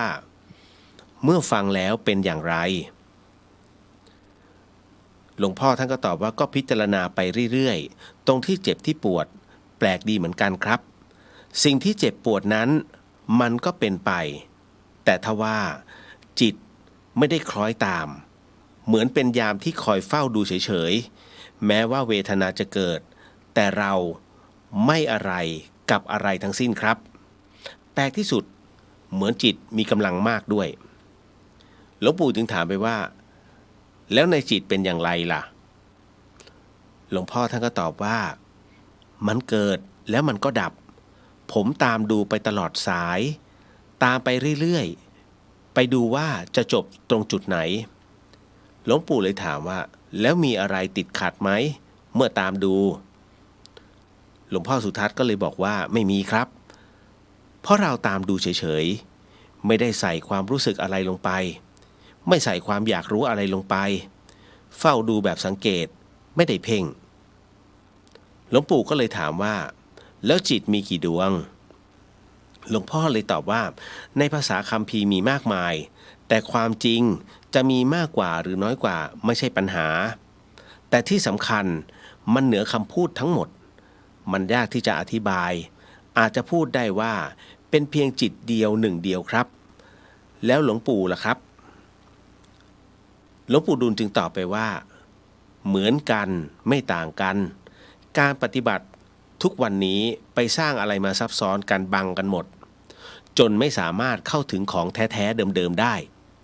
อย่างคุณเอาตัวรอดได้แล้วมาถูกทางแล้วสบายแล้วหลวงปู่ถามว่าเคยอยู่ป่าไหมหลวงพ่อสุทัศน์ก็เลยตอบว่าเคยครับผมเดินทางจากภาคใต้ไปพม่าโดยเข้าทางเกาะ2ไปวิกตอเรียเคยหลงป่าเป็นปีอดอาหารเป็นวันๆด้วยครับหลงป่าอดอาหารแล้วไม่มีเทวดามาใส่บาตรเหรอหลวงปู่ก็ถามหลวงพ่อก็เลยตอบว่าเทวดาที่ไหนจะมาใส่ครับผมต้มน้ำกินกันแก้ความหิวเดินตามลำธารหลายวันกว่าจะพบหมู่บ้านคุณพูดความจริงหลงป่าเทวดาอะไรที่ไหนจะมาใส่บาตรหลวงปู่ดุลก็บอกนะฮะแล้วเจอสัตว์ป่าดุร้ายแผ่เมตตาให้เขาหรือเปล่าหลวงปู่ถามหลวงพ่อก็เลยตอบว่าไม่ได้แผ่เลยครับหลวงปู่ผมเจอช้างป่า30กว่าเชือกคือเป็นโขลงดุร้ายมากวิ่งมาทางผมหลบไม่ทันได้แต่ยืนนิ่งนึกในใจตายเป็นตายแล้วก็ยืนภาวนาพอมาถึงตัวช้างก็วิ่งแยกออกเป็น2ทางผมยืนตรงกลางจิตก็ดับตกเข้าภวังค์เลยดับแบบหูไม่ได้ยินจมูกไม่ได้กลิ่นสักระยะหนึ่งนานเท่าไหร่ไม่ทราบจิตบอกให้ค่อยๆตื่นพอลืมตามาอีกทีช้างค่อยๆไปไกลแล้วบางทีเจอสัตว์แปลกๆเสือก็ไม่ใช่สุนัขก็ไม่ใช่สีดำตัวเท่าเอวไม่รู้จะทำอย่างไรวางบริขารได้ก็ปีนขึ้นต้นไม้เลยครับ หลวงปู่ดุลก็เลยบอกว่าคุณพูดแต่ความจริงเพราะสมัยผมเดินธุดงค์เข้าป่าไปแล้วเจออะไรอย่างนี้บางทีผมก็ทำแบบนี้เหมือนกันหลวงปู่สำทับไปหลวงพ่อสุทัศน์เห็นสมควรแก่เวลาก็เลยขอกลับสักครู่หลวงปู่คลองผ้าขอไม้เท้าจากลูกศิษย์ซึ่งลูกศิษย์ที่เฝ้าดูแล้วก็อุปถากก็แปลกใจมากไม่เคยเห็นหลวงปู่เป็นแบบนี้มาก่อนลูกศิษย์ก็เลยถามว่าหลวงปู่จะออกไปไหนหรือครับหลวงปู่เลยบอกว่าพระรูปนั้นไม่ธรรมดาท่านถึงฝั่งแล้วไปนิมนต์ท่านไว้จะคุยต่อพระอุปถากนั้นก็รีบออกมาดักนิมนต์หลวงพ่อสุทัศน์ให้อยู่ต่อขอโอกาสครับหลวงปู่ขอนิมนต์ให้อยู่ต่อครับสักครู่หลวงปู่ดุลเดินออกมาก็เลยมานั่งสนทนาที่ห้องของหลวงปู่ก็เลยถามว่าศีลสมาธิปัญญาอันไหนมาก่อนหลังหลวงพ่อเลยตอบว่ามาพร้อมกันครับศีลอันไหนสมาธิอันนั้นสมาธิอันไหนปัญญาอันนั้นหลวงปู่ก็เลยบอกว่าเมื่อเข้าถึงจึงพูดเข้าใจง่ายดีทราบว่าหลวงปู่อยู่กับพระอาจารย์มั่นท่านเน้นสอนสมาธิอย่างเดียวเหรอครับอันนี้หลวงพ่อสุทัศน์ก็เลยถามหลวงปู่ดุลหลวงปู่ดุลก็เลยบอกว่าผู้มาใหม่ๆก็นั่งสมาธิแบบนั้นก่อนแต่ถึงระยะหนึ่งท่านก็จะให้พิจารณาธรรมมากกว่าสอนเรื่องกรรมกับลูกศิษย์บ้างไหมครับหลวงปู่ถามสอนครับแต่ไม่มากเพราะสอนเรื่องกรรมแล้วไม่ค่อยจบเพราะจะไปติดอยากรู้อย่างนั้นอย่างนี้แบบนี้อดีตชาติเป็นแบบนั้นเป็นแบบนี้เลยมาเน้นสอนที่สติปัฏฐาน4มาหาหมอเป็นอย่างไรบ้างพอทนอยู่ได้ครับหลวงปู่มองด้วยแววตาที่เป็นประกายดุจเพชรท่านอมยิ้มเป็นในพร้อมยกมือขึ้นแล้วเปล่งวาจาว่าสาธุว่างๆไปวัดบุรพารามสุรินทร์บ้างนะผมอยู่ที่นั่นสักครู่หนึ่งแพทย์พยาบาลรีบเดินมานิมนต์ให้หลวงปู่นั้นเข้าห้องพักไม่ควรออกมาข้างนอกอาจจะติดเชื้อได้หลวงปู่ดุลมองหลวงพ่อสุทัศน์แล้วพยักหน้าช้าๆแล้วท่านก็ค่อยๆเดินกลับเข้าห้องนี่คือการสนทนาธรรมของพระกรรมฐานรุ่นพ่อรุ่นแม่ครูบาอาจารย์สนทนาแบบอริยธรรมง่ายๆตรงๆซื่อๆชัดๆไม่ต้องสร้างมุตะโวหารใดๆก็เป็นอีกหนึ่งเรื่องราวณตรงนี้เอาละฮะก็ได้ที่แล้วเนาะค่อยๆถอนสมาธิกันนะฮะก็ให้ขยับแข้งขยับขาดึงจิตกลับมานะฮะแล้วค่อยๆนะฮะค่อยๆขยับแข้งขยับขาขยับมือขยับหัวไหล่ค่อยๆลืมตาอย่างช้าๆค่อยๆลืมตาเนาะเอาละก็เป็นอีกหนึ่งเรื่องราวนะฮะที่ทุกท่านก็ได้รับฟังณตรงนี้ ดีนะนะฮะงั้นเดี๋ยวเรามาร่วมกันเนาะในเรื่องของการแผ่เมตตา พนมมือเด้อ การแผ่เมตตานะครับเราก็สามารถที่จะมอบให้กับคนที่รักได้นะทั้งมีชีวิตแล้วก็ล่วงลับไปแล้วทั้งหมดทั้งมวลรวมไปถึงสรรพสัตว์สรรพวิญญาณทั้งหมดทั้งมวลก็ระลึกถึงเขาก็ได้แม้กระทั่งสัมภเวสีทั่วๆไปหรือว่าอยู่บริเวณบ้านเรานะฮะเทวดาที่คุ้มครองเราก็สามารถโมทนาได้ให้ได้เช่นกันเอาสาธุนะฮะ ว่าตามเด้อสัพเพสัตตาสัตว์ทั้งหลายที่เป็นเพื่อนทุกข์เกิดแก่เจ็บตายด้วยกันทั้งหมดทั้งสิ้นอเวราจงเป็นสุขเถิดอย่าได้มีเวรต่อกันและกันเลยอัพพยาปัชชาจงเป็นสุขเถิดอย่าได้พยาบาทเบียดเบียนซึ่งกันและกันเลยอนีคาจงเป็นสุขเถิดอย่าได้มีความทุกข์กายทุกข์ใจเลยสุขีอัตตานังปริหารันตุจงมีความสุขกายสุขใจรักษาตน ให้พ้นจากทุกภัยทั้งสิ้นเถิดท่านทั้งหลายที่ท่านได้ทุกข์ขอให้ท่านมีความสุขท่านทั้งหลายที่ท่านได้สุขขอให้สุขยิ่งขึ้นไปสัพเพสัตตาสัตว์ทั้งหลายที่เกิดเป็นชะลาภุชะที่เกิดเป็นอันทะชะที่เกิดเป็นสังเสทะชะที่เกิดเป็นโอปปาติกะจงมารับเอากุศลและผลบุญให้ทั่วทุกตัวสัตว์เทินเอาละฮะ ก็ทั้งหมดทั้งมวลเนาะเดี๋ยวขออนุญาตนะครับ ให้พรนั้นเรียบร้อย นะนิดหนึ่งแล้วกัน นะโมตัสสะภะคะวะโตอะระหะโตสัมมาสัมพุทธัสสะนะโมตัสสะภะคะวะโตอะระหะโตสัมมาสัมพุทธัสสะนะโมตัสสะภะคะวะโตอะระหะโตสัมมาสัมพุทธัสสะสัพพะพุทธานุภาเวนะสัพพะธัมมานุภาเวนะสัพพะสังฆานุภาเวนะพุทธรัตนังธรรมรัตนังสังฆรัตนังตินังรัตนานังอานุภาเวนะจตุระสีติสหัสธรรมขันธานุภาเวนะปิฎกตยานุภาเวนะชินสาวกานุภาเวนะสัพเพเตโรคาสัพเพเตพยาสัพเพเตอันตรายาสัพเพเตอุปัฏฐวาสัพเพเตทุนิมิตาสัพเพเตอวมังคาราวินาสันตุอายุวัตโกธนวัตโกสิริวัตโกยศวัตโกพลวัตโกวรรณวัตโกสุขวัตโกโหตุสัพพทาทุกขโรคพยาเวลาโสกาสัตตุจุปัฏฐวาอเนการตรายาปิวินะสันตุจเตชะสาชัยสิทธิทนังลาพังสุถีภคยังสุขังพลังสิริอายุจวันโนจะโพคังวุฒิจะยสวาสตวสาจะอายุจะชีวสิทธิพระวันตุเตสาธุสาธุสาธุเอาละฮะ ก็เป็นอันว่าในเรื่องของกรรมฐานในวันนี้เนาะเรียบร้อยก็โมทนากันนะ เอาละโอ้ยเหนื่อยพอสมควรเนาะ เอาล่ะก็มาในเรื่องของการตอบคำถามตอบอะไรอย่างนี้เดี๋ยวสักครู่หนึ่งก็ไปเข้าเรื่องหลอนเลยเพราะว่าผมว่ามันมีต่อยอดมันมีเรื่องส่วนตัวด้วยนะฮะซึ่งอันนี้เจอพร้อมมีอะไรต่างๆมากมายเหตุการณ์เกิดที่เมืองกาญจนบุรีเ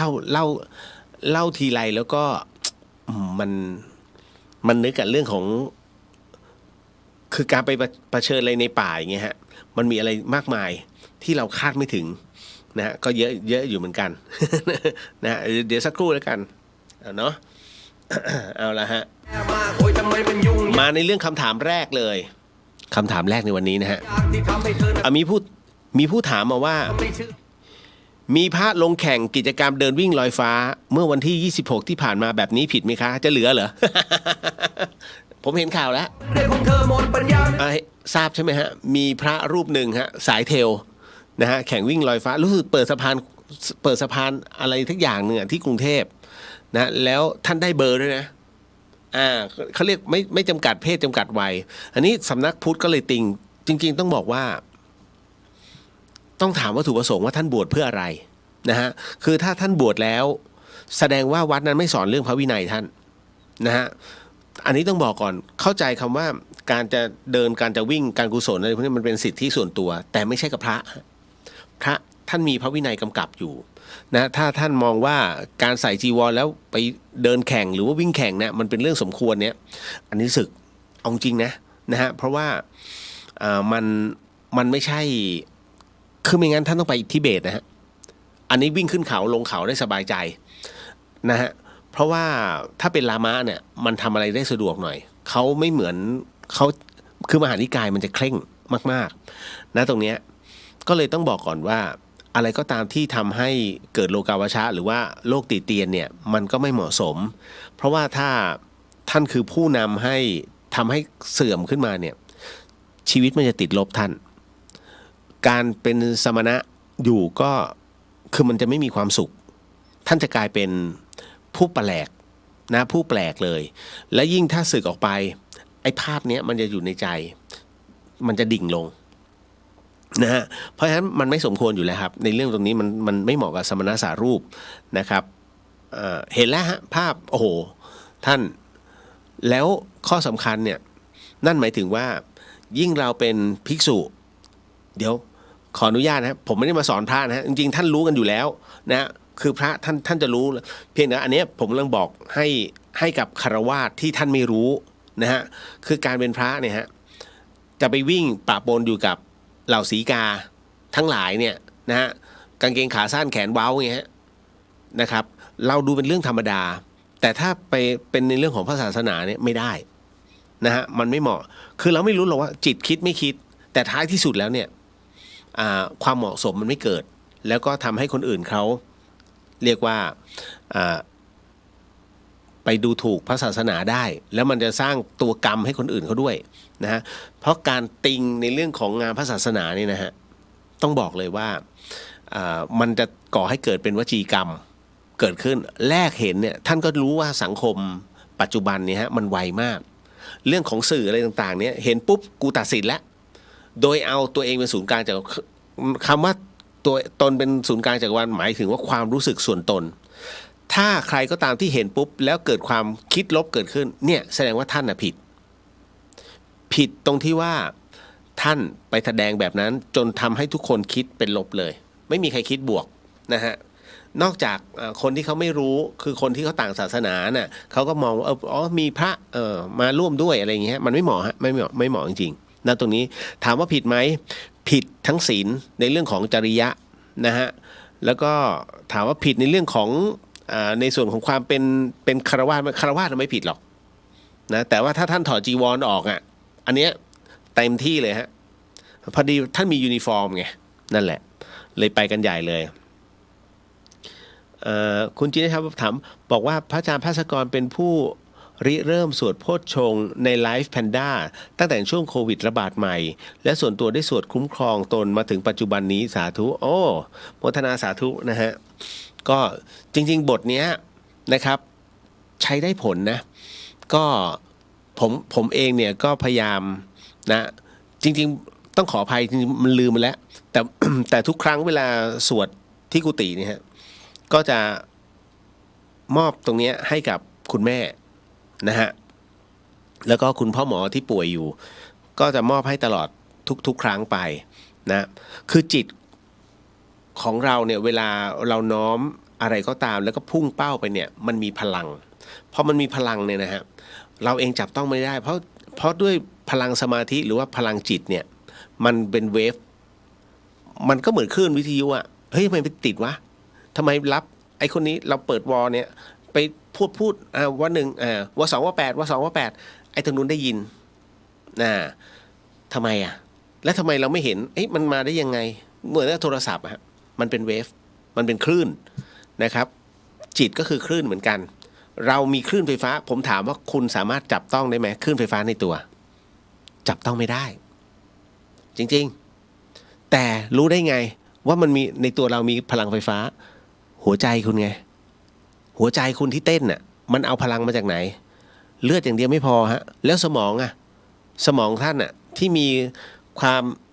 วามคิดตลอดเวลานะฮะจะเลือดอย่างเดียวก็ไม่ใช่มันมีไฟฟ้าฮะที่มันทำให้บุบบุบบุบบุบบุบเต้นตลอดเวลาเห็นไหมแล้วเวลาเขาวัดคลื่นหัวใจอ่ะเห็นไหมแล้วคลื่นสมองมันมีของมันมีเวฟของมันอยู่เพราะฉะนั้นในร่างกายของเรามีไฟฟ้าปฏิเสธไม่ได้หรอกครับนะฮะมันคือวิทยาศาสตร์เลยเพียงแต่พุทธศาสนาจะเรียกอีกแบบนึงแค่นั้นแหละนะฮะเพราะสมัยก่อนเนี่ยมันไม่มีศัพท์เฉพาะนะฮะ อันนี้เลยต้องบอกเอาไว้ก่อนเนาะคุณเมษสีสวัสดีครับพี่เดียวสวัสดีครับผมคุณวิดาพระทำบัตรเครดิตผิดไหมจริงๆถามว่าผิดไหมไม่ผิดหรอกฮะถ้าท่านอยากจะทำนะฮะแต่คราวนี้มันมีอันนึงพระห้ามสะสมซึ่งยากมากอันนี้ยากมากต้องบอกตรงๆนะฮะถ้าไม่สะสมจริงคือต้องสละได้จริงๆนะฮะอย่างผมเนี่ยตอนบวชเป็นพระถามว่าสะสมไหมผมก็สะสมนะพูดกันตรงๆแต่สะสมมาเนี่ยเพื่อที่จะทำวัดเวลาใครถวายมาเก็บแล้วก็ท คือทำให้มันดีอะฮะ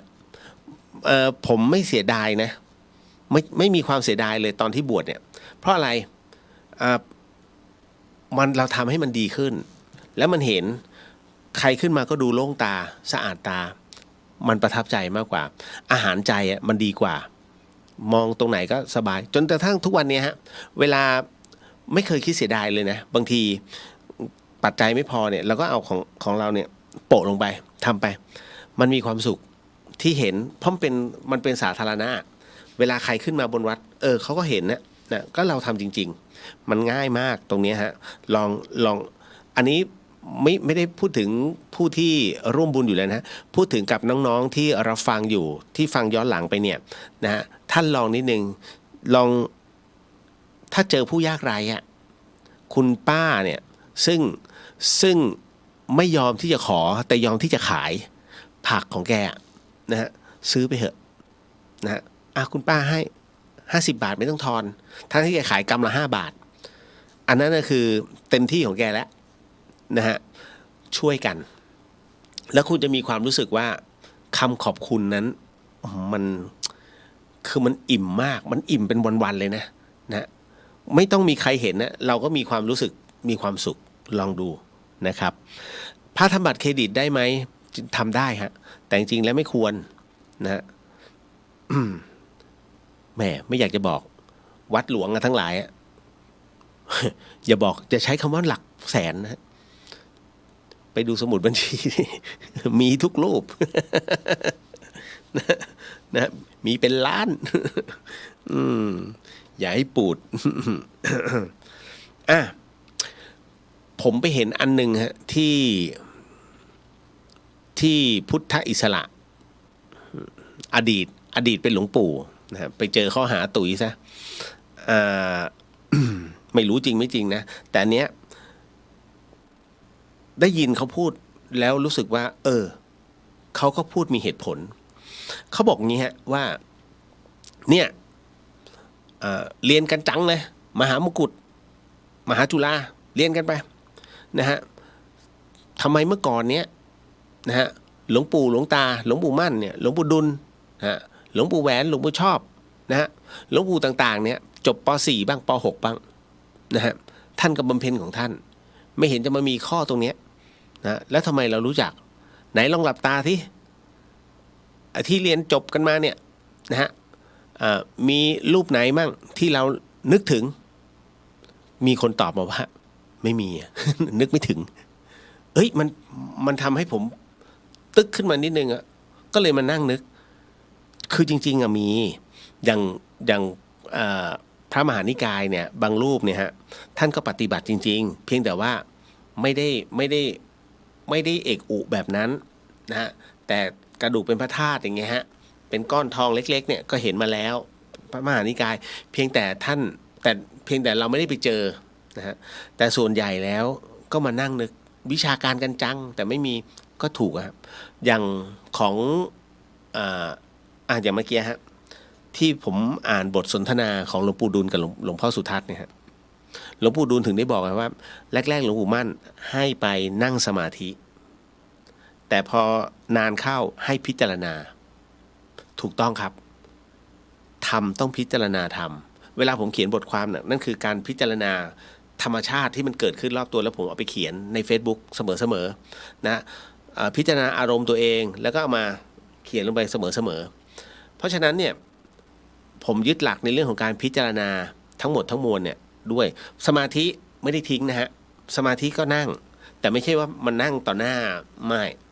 เราก็จะนั่งของเรานะในกุฏิก็นั่งนะครับแล้วตอนนี้กำลังทำพื้นที่ในการนั่งกรรมฐานริมน้ำตกแหละนะฮะ เพื่อที่จะให้มันสงบหน่อยอันนั้นก็คือเราก็ต้องสร้างของเราณตรงนั้นนิดหนึ่งนี่แหละนี่คือที่มาที่ไปนะฮะสรุปว่ามันแล้วแต่คนนะฮะที่ทำบัตรเครดิตเนาะอันนี้สรุปให้ต่อมาใน YouTube ฮะช่องอะไรนะช่องวัดฝายหินเชียงใหม่นะครับ อาจารย์เพิ่งเปิดให้เห็น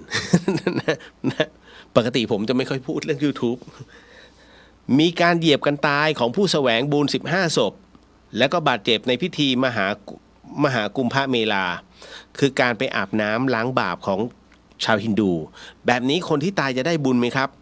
เพราะจิตเขาต้องการแสวงบุญท่านคิดว่าได้บุญไหมล่ะถูกเหยียบ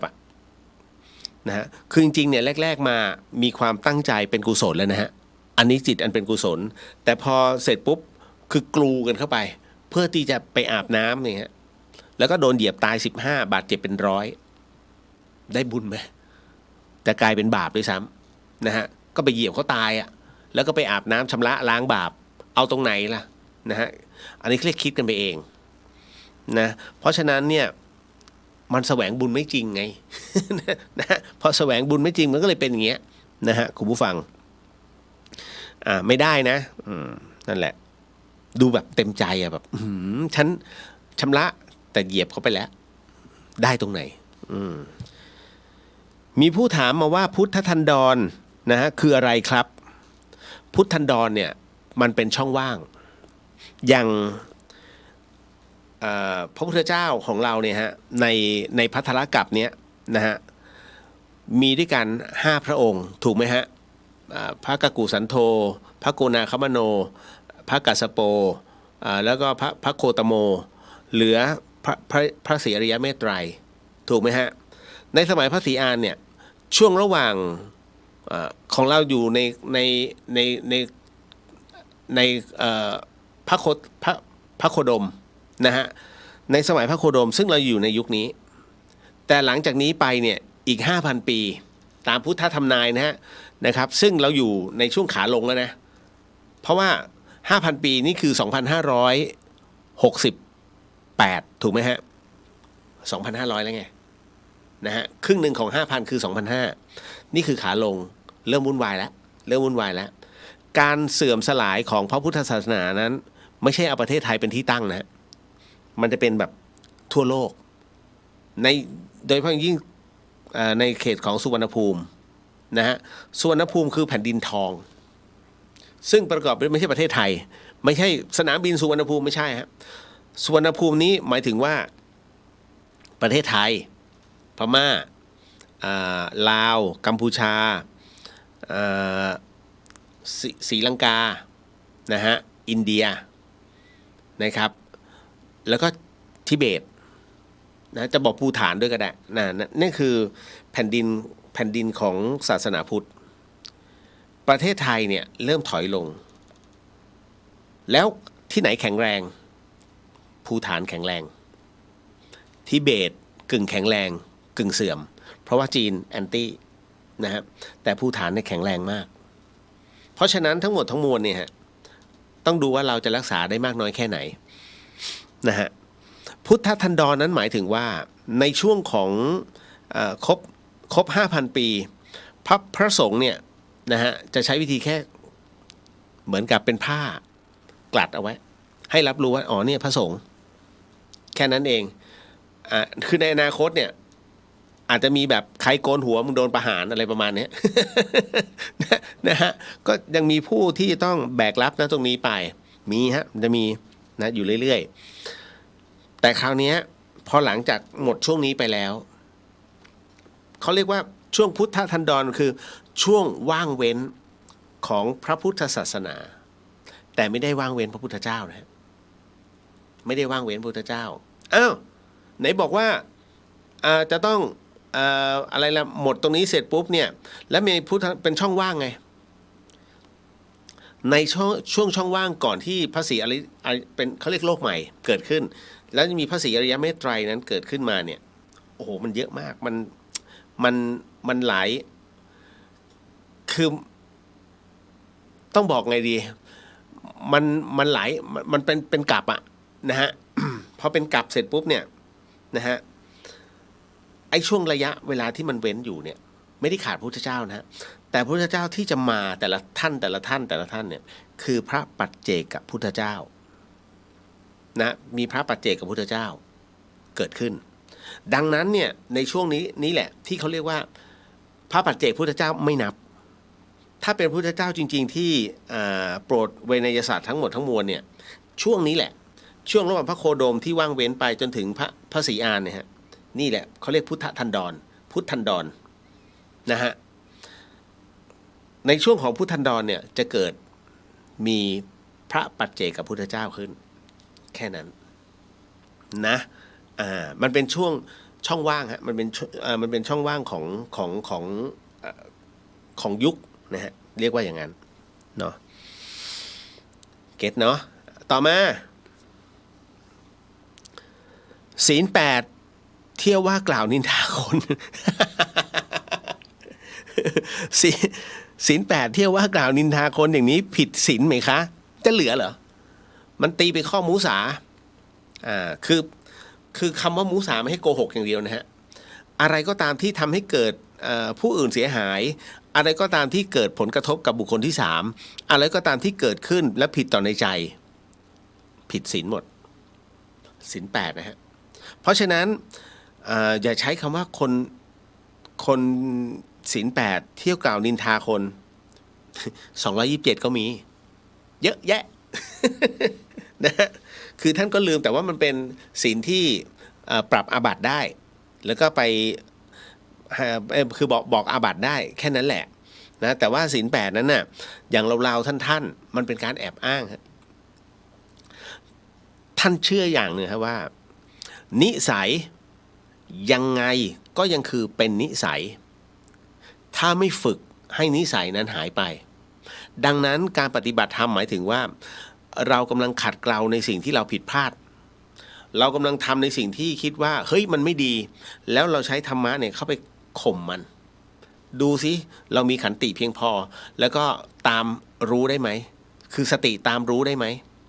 ถ้าสติตามรู้กำลังจะหูใหญ่คนนั้นเนี่ยมันต้องค้างละกำลังจะนินทาแล้วว่าเฮ้ยมันอ้วนอะไรอย่างเงี้ยฮะถูกไหมหูใหญ่คนนั้นมันเขาเรียกสติตามรู้เกือบพังเผลอแล้วก็อุ้ยขอโหสิจบฮะนั่นหมายถึงว่าสติมันตามทันในสภาวะอารมณ์นั้นแล้วก็กลับมาขออโหสิอโหสิกับใครก็กูยังไม่ได้ด่าเขาเลยนะฮะแล้วจะไปอโหสิกับตัวเราฮะอโหสิกับใจเราพออโหสิปุ๊บมันเคลียร์เลยท่านลองดูสิแล้วมันใช่ไหมมันเป็นอย่างนั้นจริงๆฮะนะเพราะฉะนั้นเนี่ยในเรื่องของการศีลอย่าไปเกี่ยวว่าศีล 8ศีล 5หรือว่า227นะฮะทั้งหมดทั้งมวลเนี่ยเอาเป็นว่าธรรมะมันเข้าไปลึกมากน้อยแค่ไหนอย่างที่ผมบอกไงว่าบางคนใส่ชุดขาวนะฮะแต่ใจข้างในมันไม่ขาวนะฮะมันก็มีบนนี่นู่นนั่นด่าคนนั้นด่าคนนี้เรียบร้อยแล้วฮะคือด่ายังไม่มีเหตุและผลด่ายังไม่มีธรรมะ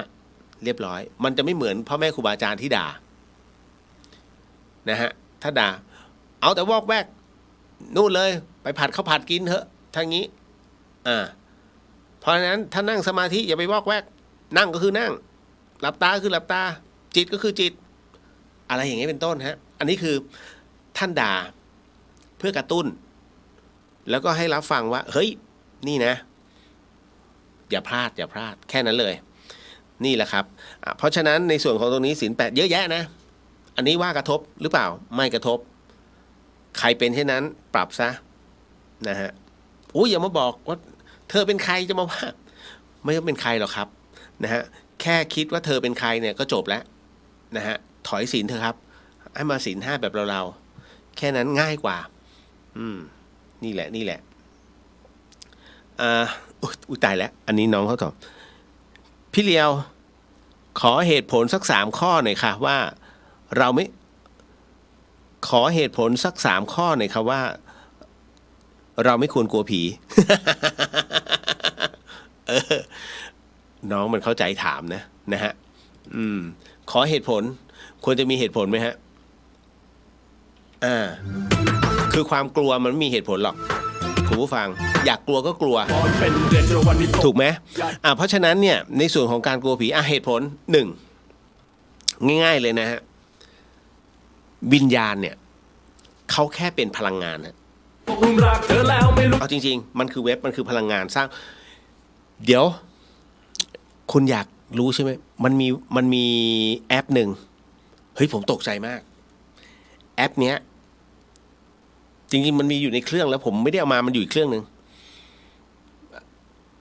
ผมโหลดแอปนี้ไว้มันเป็นแอปวิญญาณตอนแรกก็มันคงไม่จริงหรอกเดี๋ยวนะฟังหูไว้หูนะฮะฟังหูไว้หู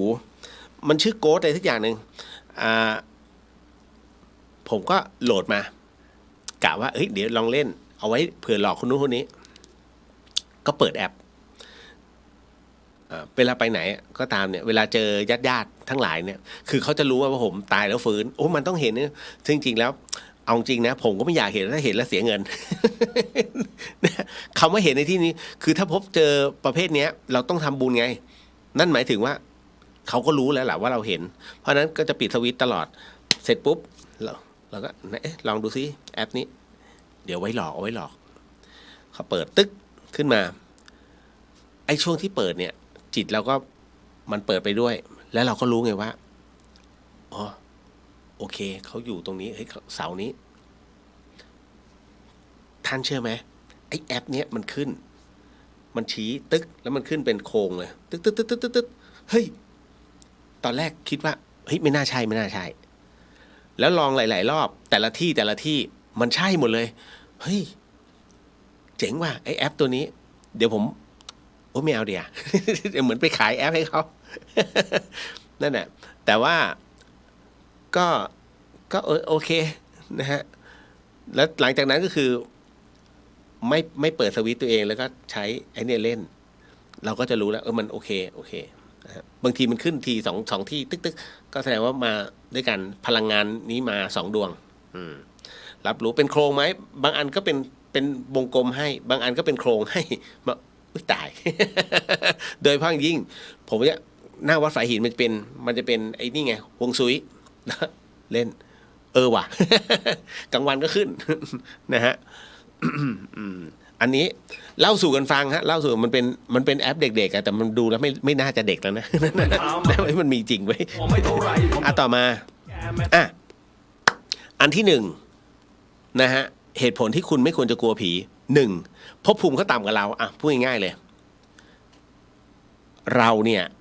มีร่างนะฮะเรามีร่างขยับได้แต่เขาไม่มี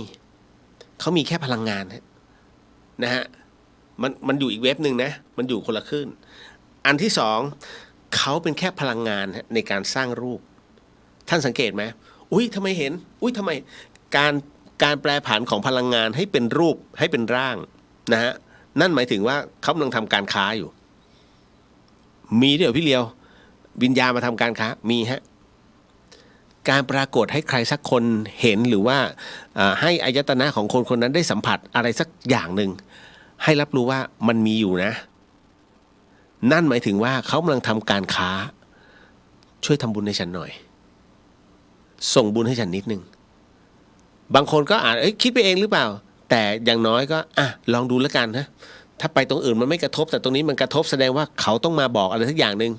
แค่นั้นแหละเพราะเขาสื่อคนอื่นคือเขาจะมาในรูปแบบต่างๆฮะที่อายตนะของเรารับรู้แต่บางทีก็ไม่ได้มาเห็นนะเพราะการที่รวบรวมทั้งหมดทั้งมวลมาให้เห็นเนี่ยมันอาศัยกำลังบุญของเขากูมีบุญเท่าไหร่วะเอาวะขอให้ปรากฏร่างให้มันเห็นหน่อยมันจะได้ทำบุญให้จบนั่นคือมันเสียพลังไปแล้วคราวนี้รออีกทีคือในฝันแล้วมาปรากฏมาบางคนก็จะมาแบบให้เราขนลุกนะฮะอาจเป็นเสียงแว่วๆนี่คือกำลังเขามีแค่นั้นนะครับแต่ต้องบอกว่ามีไม่มีแล้วแต่ใช้วิจารณญาณรายการนี้ให้ใช้วิจารณญาณส่วนตัวตัดสินใจเอาเองถ้าคุณเป็นคนที่ไม่ได้ปฏิบัติธรรมคุณไม่ได้เป็นคนที่ปฏิบัติสมาธินะฮะก็ให้คิดว่าพิจารณาเอาเพราะบนโลกใบนี้เนี่ยมันมีเหตุเกี่ยวเนื่องเกี่ยวข้องกันทั้งหมดฮะมันมีเหตุมันไม่มีความบังเอิญนะบนโลกใบนี้คุณเจอคนนี้นะฮะมีความรักกับคนนี้แล้ววันหนึ่งไม่คุณก็เขาเนี่ยแยกออกไปนะฮะไปเจอกับคนอื่นคนใหม่เขาเรียกว่าอะไรฮะมันถูกกำหนดมาแค่นี้จำไว้นะฮะอะไรที่เป็นของเราเมื่อไหร่ก็ตามแยกไปตรงไหนก็ตามนะฮะเมื่อกลับมาเจอกลับมาผูกพันอีกทีนั่นน่ะคือของเราแต่ถ้าอะไรไม่ใช่ของเราต่อให้คุณตามหาเขามากน้อยแค่ไหนหรือว่าไปเจอกันแค่ไหนก็ไม่ใช่ของเราฮะ เพราะฉะนั้นทั้งหมดทั้งมวลเนี่ยให้จำเอาไว้ ส่วนสุภาพบุรุษคนสุดท้ายตายไปแล้วฮะไม่มี บอกเลยฮะสุภาพบุรุษคนสุดท้ายตายไปแล้ว มีแต่กระบี่มือหนึ่งอ้าวเมื่อกี้ให้แค่2 ข้อใช่ไหมอันสุดท้ายฮะผมต้องบอกอย่างนี้ว่าในเรื่องของจิตวิญญาณเนี่ยเขาหมดโอกาสทำความดีหมดแล้วนะฮะเราผู้มีชีวิตอยู่เนี่ยเรายังทำบุญทำกุศลได้แต่พอคนคนนั้นตายลงปุ๊บเนี่ยไม่มีแล้วนะฮะเอาตรงไหนมาทำมีแค่ส่งบุญให้หน่อยส่งบุญให้หน่อยเดี๋ยวฉันให้โชคให้ลาบหรือจะให้อะไรก็แล้วแต่เขาแต่เขามาแบบเนี้ยเพราะเขาไม่มีร่างเขามีแต่เว็บแต่ท่านจำไว้อย่างหนึ่งว่าคนเราเกิดปุ๊บตายเมื่อตายปุ๊บเกิดปั๊บทันทีนะฮะแต่เป็นอีกหนึ่งโลกผมเคยเล่าเรื่องอะไรล่ะที่ของรัสเซียที่เขาเป็นหน่วย KGB เก่านะฮะแล้วเขาทดลองในห้องทดลองนะฮะที่เอาคนที่มีพลังจิตมากมายเลยทั้งประเทศเนี่ยนะเอาให้คัดมาเหลือ18 คนจาก18มาเหลือ9เหมือนประกวดนางงามมากเลยนะฮะ18มาเหลือ9จาก9มาเหลือ5คนเนี่ยฮะเขาก็ทดสอบโดยการใช้พลังจิตใช้พลังจิตเลยดูว่าภาพในนี้ภาพคนเป็นกับคนตายเอามาค้ากันแล้วให้ดูว่าคัดออกมาคนตายเนี่ยมีคนไหนมั้งปรากฏว่าจาก5เหลือ3ที่คัดออกมาเนี่ยตรงกันหมด3นะฮะ แล้วคราวนี้เขาให้เพ่งว่าเบ็ดเสร็จแล้วเนี่ยในเรื่องของพลังแห่งวิญญาณนั้นมันมีจริงไหมแล้วเขาอยู่ตรงไหนตอนนี้ทั้ง3คนฮะบอกใกล้เคียงกันมากเขาบอกงี้ว่าทั้ง3คนเนี่ยเหมือนกับว่ายังอยู่สุขสบายอยู่ในหมู่บ้านนะฮะอยู่ในหมู่บ้านมีทุ่งหญ้าพร้อมอาหารการกินสมบูรณ์นะฮะแต่มันอะไรประมาณว่าบนโลกใบนั้นเนี่ยมันสวยงามมากกว่าโลกที่เราเป็นอยู่ทั้ง3คนเนี่ยจะบอกแบบนี้ใกล้เคียงกันมากนะฮะท่านก็เลยฟันธงกันว่าโลกหน้าหรือว่าเขาใช้คำว่าปรโลกนั้นน่าจะมีจริงอันนี้รัสเซียนะฮะประเทศไทยเนี่ยว่างมงายโม ผมถึงต้องบอกว่าเรื่องราวเหล่านี้เรื่องจิตวิญญาณอย่าคุยกับคนไทยนะฮะเพราะคนไทยจะเป็นคนที่มีความเป็นอีโก้สูงแล้วก็เชื่อมั่นในตัวเองต้องให้เจอด้วยตัวเองฮะเช่นเดียวกันนะฮะธรรมะนะฮะของชาวพุทธก็ไม่ควรถ่ายทอดให้ฝรั่งถ้าเขายังฟังภาษาไทยไม่ได้เช่นที่หลวงพ่อชาบอกว่าตราบใดที่ยังฟังและพูดภาษาไทยไม่ได้ไม่ต้องมาถามเรื่องธรรมะนะท่านเชื่อไหมท่านลองไปถามพระอาจารย์ชัยสาโรก็ได้ฮะพระอาจารย์ชัยสาโรเนี่ยเคยปรารภว่าธรรมะนี่นะสอนคนไทยเนี่ยง่ายแต่ถ้าให้สอนชาวต่างชาติปวดหัวคำบางคำมันไม่ได้ฮะอธิบายให้ชาวต่างชาติเนี่ยไม่ได้นี่คือสิ่งที่มันเกิดขึ้นก็เลยต้องบอกไว้ก่อนนะลองถามได้นะฮะครูสุนทรสวัสดีครับสวัสดีฮะครูนะฮะต่อมาคุณนัทสวัสดีค่ะทิศเลียวสวัสดีครับผมนะฮะอันนี้ก็คือ3ข้อให้ไปแล้วเด้อมาเข้าเรื่องราวนะฮะเข้าเรื่องราวของจิตวิญญาณดีกว่าอันนี้เลยต้องนิดนึงนะคุณผู้ฟังครับขออนุญาตเข้าจิงเกิลนิดนึงเนาะในเรื่องของจิตวิญญาณ นะฮะแป๊บหนึ่งครับ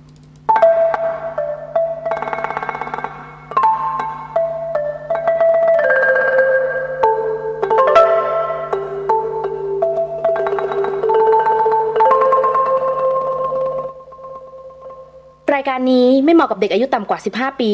และตุ๊กแต๋วที่แฝงตัวมาหากินในพระศาสนาผู้ปกครองหรือพระผู้ใหญ่ควรพิจารณาในการรับฟัง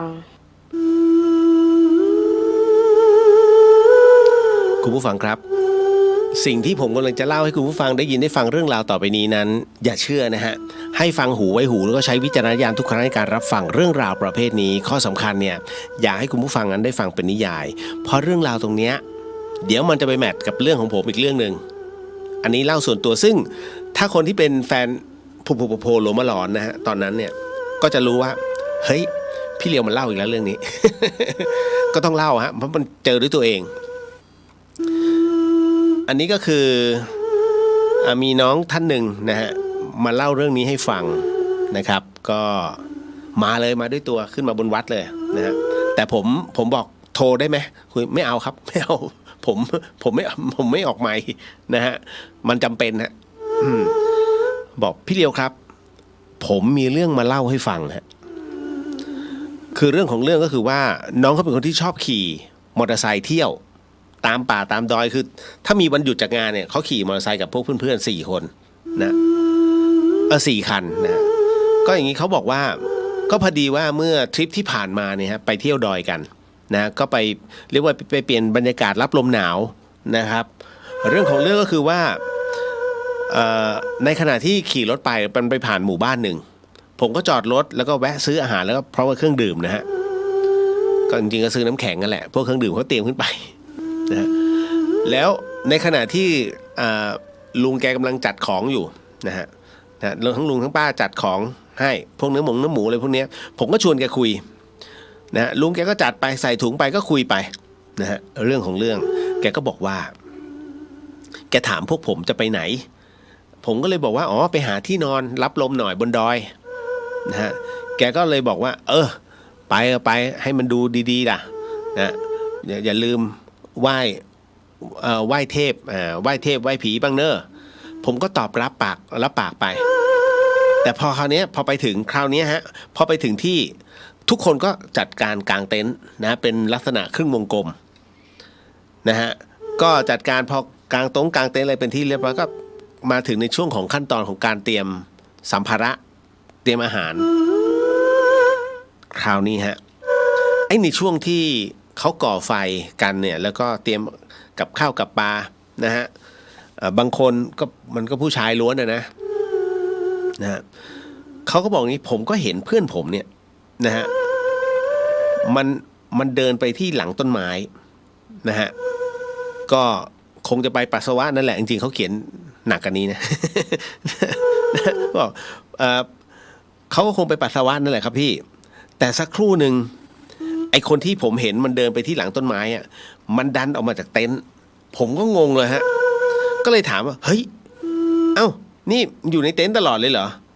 หรือเพิ่งจะกลับมาเข้าเต็นท์มันก็บอกว่ามันก็อยู่ในนี้ตลอดมันกำลังจัดของอยู่นะฮะคือเราไปกันเนี่ย4 คันครับพี่เลียวนะฮะพอถึงตรงนั้นผมก็รู้สึกแปลกใจว่าเอ้าและไอ้คนที่มันเดินไปหลังต้นไม้อ่ะมันคือใครนะฮะเสร็จปุ๊บเขาเลยผละทั้งหมดเดินไปดูฮะน้องคนนี้นะแต่มันไม่มีใครนะก็เพื่อนๆก็ยังสารวนกันอยู่นะฮะตรงอาหารการกินเนี่ยกับข้าวนะฮะพอตรงนั้นเสร็จปุ๊บเนี่ยช่วงนั้นก็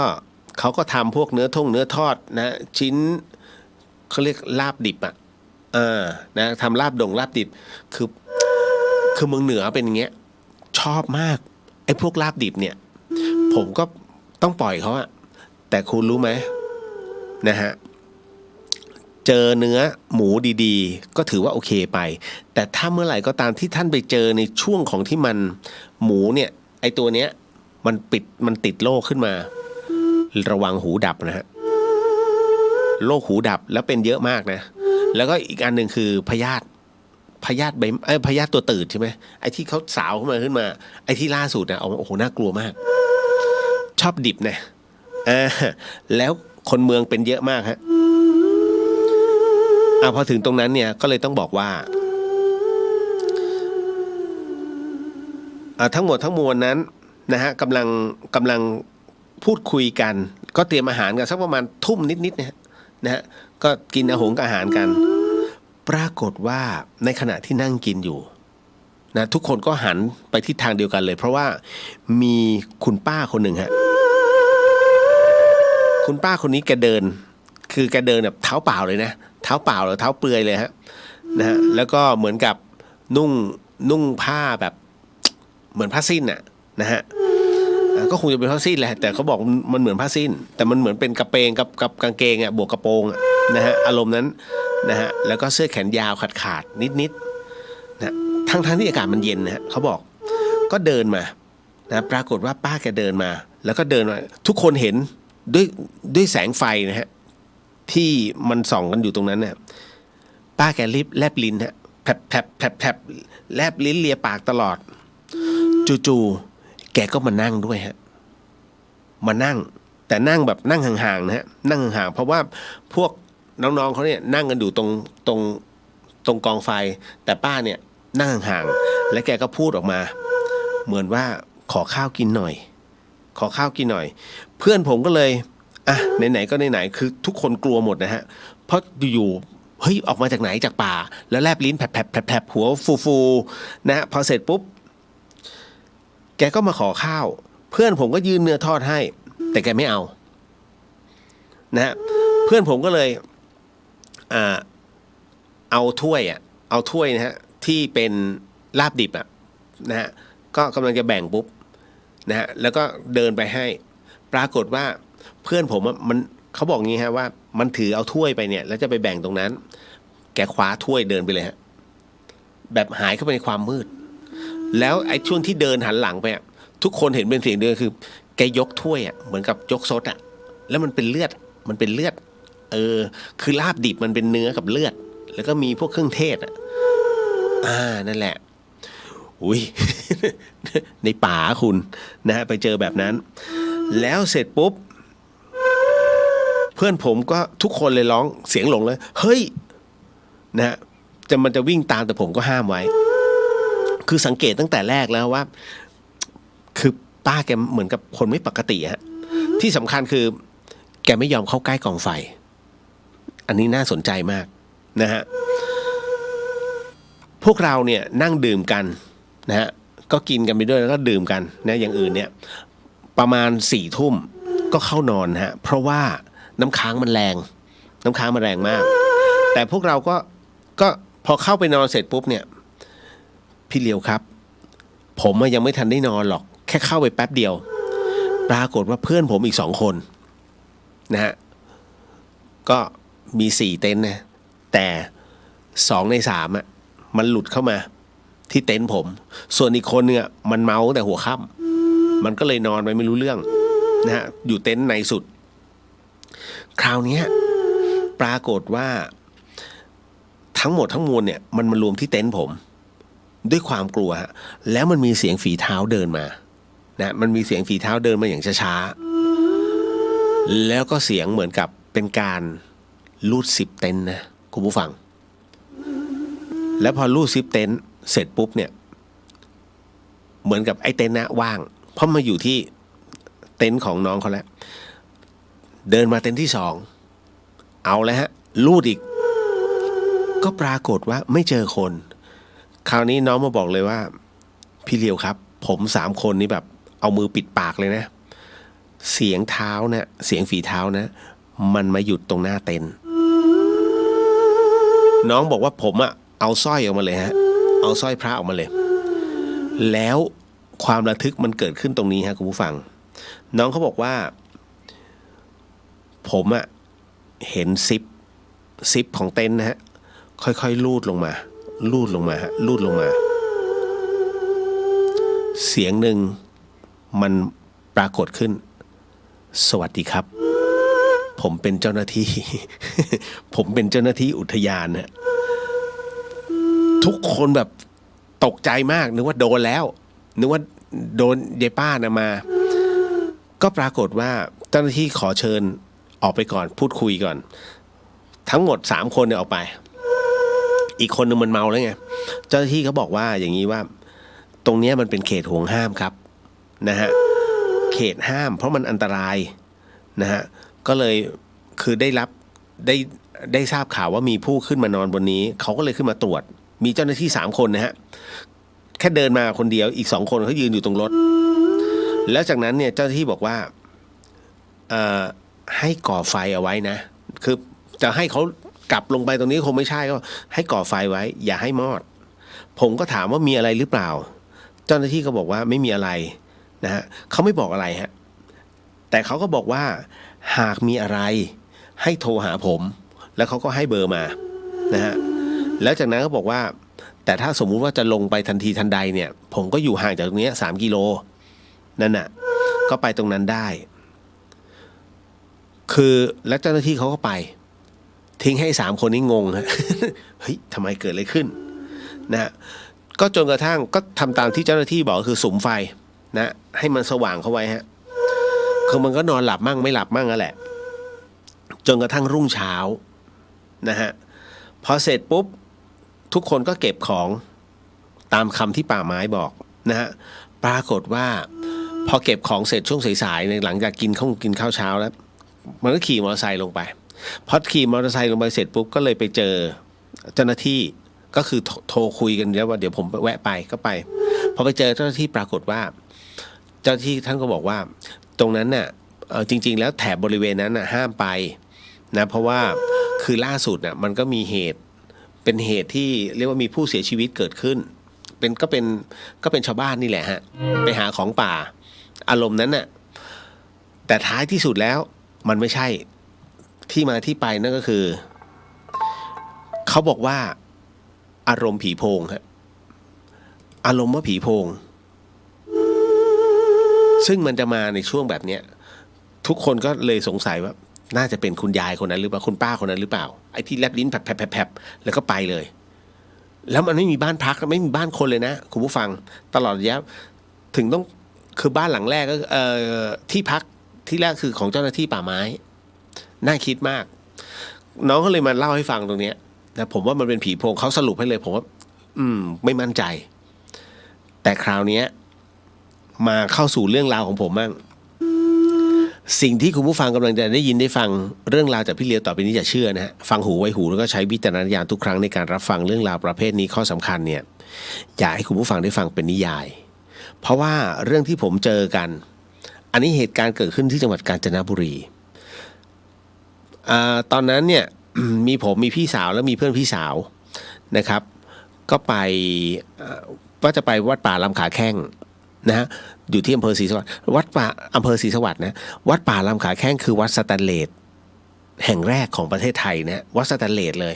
ซึ่งอยู่กลางน้ำคุณจะไปด้วยรถไม่ได้ฮะคุณต้องไปด้วยเรือเท่านั้นแล้วคราวนี้ท่านจะไปถวายพระป่ากันก็ไปแต่คราวนี้การไปในที่นี้มันไม่มีที่พักมันต้องไปนอนนะมันต้องไปนอนที่เขตหนึ่งผมจำไม่ได้มันรอยต่อระหว่างกาญจนบุรีกับอุทัยธานีซึ่งมันเป็นเส้นทางที่จะไปน้ำโจรนะตรงนี้เป็นเขตอนุรักษ์จำได้ว่าตอนนั้นเนี่ยโอ้โหหลายปีแล้วนะฮะอาจจะลืมเลือนบ้างไม่ว่ากันนะ แกก็เล่าเลยฮะพี่คนนี้เป็นทหารเรือเป็นผู้การทหารเรือแล้วก็เอาเรือสปีดโบ๊ทเนี่ยลงแล้วก็มีน้ำมันไป2 ถัง2 แกลลอนแล้วก็มีพระอาจารย์ไป1 รูปรู้สึกจะอยู่ที่ด่านช้างเพราะผมต้องไปสุดที่ด่านช้างเอาสปีดโบ๊ทลงแล้วก็มีคนอะไรล่ะมีลูกศิษย์ท่านอีก2 คนไปตรงนั้นด้วยนะฮะแล้วมีผมมีพี่สาวแล้วก็มีนี่แหละผู้การพอไปถึงเนี่ยฮะ เสร็จปุ๊บก็ไปแวะท่านคือคนผู้การเนี่ยที่ขับสปีดโบ๊ทก็อธิบายฟังตรงนี้ไปพอมาตรงนี้เสร็จปุ๊บไอ้ตรงนี้เขาเรียกเกาะปีศาจจำได้ไหมคุณผู้ฟังที่เคยฟังเรื่องนี้ท่านเรียกว่าเกาะปีศาจเพราะว่าแกก็เล่าประวัติเลยว่าไอ้ตรงเนี้ยเมื่อก่อนเป็นเรือนแพนะฮะมันเป็นเรือนแพแล้วสังเกตว่าไม่มีคนหาปลาตรงนี้เลยและแพชาวบ้านเนี่ยที่เขาอาศัยเป็นแพนะฮะมันจะมีแพที่ใกล้ที่สุดตรงนี้ห่างมากประมาณ2 กิโลนะฮะไอ้เกาะปีศาจเนี่ยจะไม่มีคนมาหาปลาเรื่องของเรื่องก็เป็นอย่างนี้นะฮะก็คือว่าแกบอกว่าครั้งหนึ่งเคยมาปักเต็นท์นะมาปักเต็นท์ตรงนี้แล้วพระอาจารย์รูปนี้เจอนะฮะคือทั้งหมดทั้งมวลเนี่ยเจอหมดเลย เขาบอกว่าไปปักเต็นท์กันที่เกาะเนี่ยฮะเกาะปีศาจเนี่ยแล้วพอตกกลางคืนปรากฏว่าเขาก็ไม่รู้ต่างคนต่างเฮฮานะฮะแล้วสักพักหนึ่งนะฮะปรากฏว่ามีคนที่มาร่วมทริปในทริปนั้นน่ะของเขาอะเหมือนกับถูกเข้าหรือเปล่าผมจำไม่ได้นะฮะแต่รู้ว่าทุกคนเนี่ยโดนทีละเต็นท์เลยจนกระทั่งเต็นท์สุดท้ายเนี่ยเต็นท์ของพระอาจารย์มันดำคือมันโผล่จากพื้นนะฮะขึ้นมาตรงเต็นท์เลยคือมันคือพลังงานอะแต่ท่านคงไม่มุสามันโผล่ขึ้นมาเป็นร่างแล้วท่านก็เลยเหมือนกับว่าท่านก็ใช้กรรมฐานเนี่ยสะกดไอ้นั่นก็เหมือนกับหลุดออกไปแล้วก็หายไปในความมืดเลยนะฮะคือมันลืมผมก็ลืมเรือแล้วแต่ว่ามันเค้าโครงประมาณนี้นะฮะเขาเรียกเกาะปีศาจจนมารู้ว่าที่มาที่ไปของคำว่าเกาะปีศาจก็คือบริเวณเนี้ยนะฮะมันมีการค้ายาบ้านะฮะมันมีการค้ายาบ้าเกิดขึ้นแล้วคราวนี้ตำรวจเนี่ยเขามาจับก็คือนั่งเรือมาจับเลยฮะ ตรงหน้าเกาะปีศาจเมื่อก่อนนี้จะมีแพหนึ่งนะฮะมีครอบครัวหนึ่งฮะผู้ชายคนหนึ่งแล้วผู้หญิงที่กำลังท้องเป็นชาวปากยอก็มาจับผู้ชายเนี่ยไปส่วนผู้หญิงก็ท้องแก่แล้วท้ายที่สุดแล้วเหมือนจะเสียชีวิตที่บนเรือบนแพนั่นเลยนะฮะกว่าคนจะไปพบเนี่ยมันก็นานแล้วหลังจากนั้นเสร็จปุ๊บเนี่ยมีคนมาหาปลาแกก็บอกว่ากำลังทอดแหอยู่ดีเนี่ยอยู่ๆเห็นเหมือนมีเป็นหน้าคนค่อยๆอุ้ยขนลุกค่อยๆลอยขึ้นมาฮะพร้อมกับเส้นผมอันยาวที่แผ่ออกไปเท่านั้นแหละฮะเสียงลือเสียงเล่าอ้างไม่มีใครไปหาปลาตรงนั้นเลยเวลาโพเพหลังช่วงเวลา 6 โมงเย็นเป็นต้นไปตรงนั้นจะไม่มีเรืออันนี้คือเรื่องราวแต่คณะเราเนี่ยไปพักเขตอนุรักษ์พันธุ์สัตว์ป่าในคืนนั้นเองเนี่ย นะฮะก็กางเต็นท์กันนะพระกับกลุ่มของท่านเนี่ยอีก2 คนนะก็ไปกางเต็นท์อีกจุดหนึ่งผมกับพี่สาวเนี่ยนอนเต็นท์หนึ่งผู้การนอนอีกเต็นท์หนึ่งทั้งเหตุตรงนั้นเนี่ยทั้งเขตตรงนั้นนะฮะไฟฟ้าไม่มีนะฮะมีแต่ไฟปั่นซึ่งเครื่องปั่นไฟเสียมีแค่หลอดไฟซึ่งเอามาจากไฟฉายหลอดเดียวฮะลีมากนะฮะเจ้าหน้าที่เนี่ยก็ไม่อยู่เจ้าหน้าที่อยู่เฝ้าฐานแค่คนเดียวแล้วก็ภรรยาเขาอีกคนหนึ่งแค่นั้นเลยนะฮะก็เจ้าหน้าที่ก็มานั่งคุยด้วยส่วนภรรยาก็ทำกับข้าวกับปลาเราก็ทำของเราเนี่ยมานั่งกินพร้อมกันด้วยไฟหลีๆอันเดียวกับฐานไฟฉายถามว่าเอาแล้วไปไหนกันหมดอ๋อเป็นช่วงลาดตระเวนนะประมาณ12 นายออกไปลาดตระเวนนะตรงนั้นแล้วแล้วมันมีเหตุอะไรเกิดขึ้นบ้างเปล่าเนี่ยทั้งหมดทั้งมวลปรากฏว่ามีการรับแจ้งว่ามีการลักลอบจับสัตว์น้ำก็ไปเลยนะไปเลยครับเจ้าหน้าที่ท่านนั้นมีอาก้า1 กระบอกอันนี้ในเหตุการณ์เลยครับแล้วผมก็ไปพร้อมกับผู้การนะ3 คน ผู้การมีปืนอันหนึ่งผมไม่มีอะไรเลย ไปแค่สวดมนต์อย่างเดียวกู คืออยากเห็นก็คืออยากไปถ่ายรูปก็เสร็จปุ๊บพอไปถึงเนี่ยตามจับก็จับได้แต่จับได้เนี่ยก็แค่เป็นชาวบ้านไงเพราะเขารู้ว่ามันไม่มีจริงๆเขาถึงได้มาหาปลาในเขตอนุรักษ์ก็พอจับได้เสร็จปุ๊บก็ตักเตือนแล้วก็ปล่อยกลับสุดท้ายแล้วเขาก็วกเรือหนีไม่วกเรือกลับบอกแล้วก็เตือนว่าอย่าเข้ามา เสร็จปุ๊บก็ขึ้นมานั่งคุยกันก็กลับมาที่ฐานแล้วมานั่งกินข้าวมานั่งคุยกันเสร็จปุ๊บก็คุยกันว่าโอ้โหเนี่ยเอาอาก้าไปเนี่ยแหมโอ้แล้วถ้ายิงขึ้นมาจะเป็นไงนะเขาบอกว่าอ๋อจริงๆแล้วเราไม่มีไว้ให้ยิงหรอกครับเพราะว่าผมมีลูกปืนอยู่แค่2 นัดฮะ เฝ้าฐานเนี่ยมีลูกปืนแค่2 นัดจริงๆครับแล้วถ้าสมมุติว่ามีคนเข้ามาลักลอบงี้แล้วก็ยิงต่อสู้ทำอ๋อนัดหนึ่งก็ยิงขู่อีกนัดหนึ่งยิงตัวเอง เขาพูดติดตลก อันนี้ผู้การก็เลยบอกว่าโอเคถ้าอย่างนั้นเดี๋ยวเขาจะมอบปืนเอาไว้ให้เพราะว่ามันเป็นกระสุนหลวงคุณเข้าใจนะฮะผมเคยถามเจ้าหน้าที่ป่าไม้ปืนเนี่ยนะของหลวง ถ้าหักหรือว่าถูกใช้งานต้องรายงานหลวงทุกครั้งลูกปืนแต่ละลูกที่ยิงไปเนี่ยต้องมีเหตุในการยิงถ้ายิงไม่มีเหตุเสียตังค์ไม่แน่ใจว่าลูกละ60 บาทเลยแล้วเงินเขาว่าและหลวงทำอย่างเงี้ยผมว่ามันไม่ถูก นะฮะเพราะฉะนั้นจึงไม่มีใครถือปืนเพราะมันกลัวเรื่องเนี้ยเรื่องการเก็บรักษาเรื่องดูแลแต่คราวนี้ฮะ ก็มานั่งคุยกันปรับทุกข์อะไรพวกนี้พอกินอาหารการกินเสร็จปุ๊บเนี่ยก็มานั่งคุยกันเรื่องจิตวิญญาณเรื่องผีคุณ ท่ามกลางความมืดพระอาจารย์เนี่ยท่านนอนแล้ว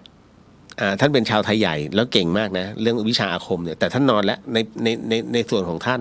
แล้วก็ลูกศิษย์ท่านอีก2 คนก็นอนแล้วก็จะมีผม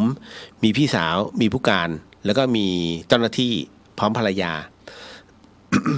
ในขณะที่กำลังกินข้าวอยู่เนี่ยผมก็เอาลูกแก้วฮะเป็นลูกแก้วรุ่นที่1เลยที่ผมเอาไว้สำหรับแจกผู้ที่ไปร่วมอิ่มบุญอุ่นไกลน้องโดยที่หลวงปู่ครูบาดวงดียติโกนะฮะได้อธิษฐานให้วัดบ้านฟ้อนเนี่ยฮะได้อธิษฐานนานมากเป็นรุ่นแรกและเป็นรุ่นเดียวแล้วไม่มีใครมีฮะ นะฮะผมก็พกไป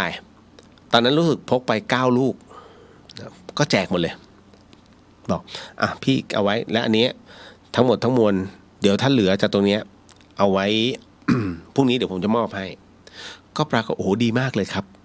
แกก็บอกโอ้ดีมากเลยครับเพราะว่าที่เนี่ยดุมากๆ เนาะก็อันเนี้ยน่าจะกันได้เอาไว้นะฮะแกก็ให้ภรรยาผมก็มอบให้แกไว้2 อันเพราะว่าอยู่ที่ฐานไงแกก็เอาดึงตรงเนี้ยเม็ดหนึ่งเอาไปให้ภรรยาก็เอาใส่กระเป๋าเสื้อไว้ช่วงที่กินอาหารเสร็จปุ๊บเนี่ยพี่สาวผมก็เข้านอนมีผมมีผู้การแล้วเหลือกับเจ้าหน้าที่กำลังนั่งคุยกันดูเด็ดเผ็ดมันมาก สักพักปรากฏว่าเสียงเหมือนกับอะไรสักอย่างมันดังบนต้นไม้ปุ๊บแล้วก็ลงมาแล้วก็ได้ยินเสียงจานมันตกจากมือภรรยาของเจ้าหน้าที่เขาแต่ไม่ได้แตกมันเป็นจานสังกะสีดังแพ้แล้วก็เสียงกรีดร้องดังลั่นเลยวีดนะฮะแล้วก็ต้นไม้ไหว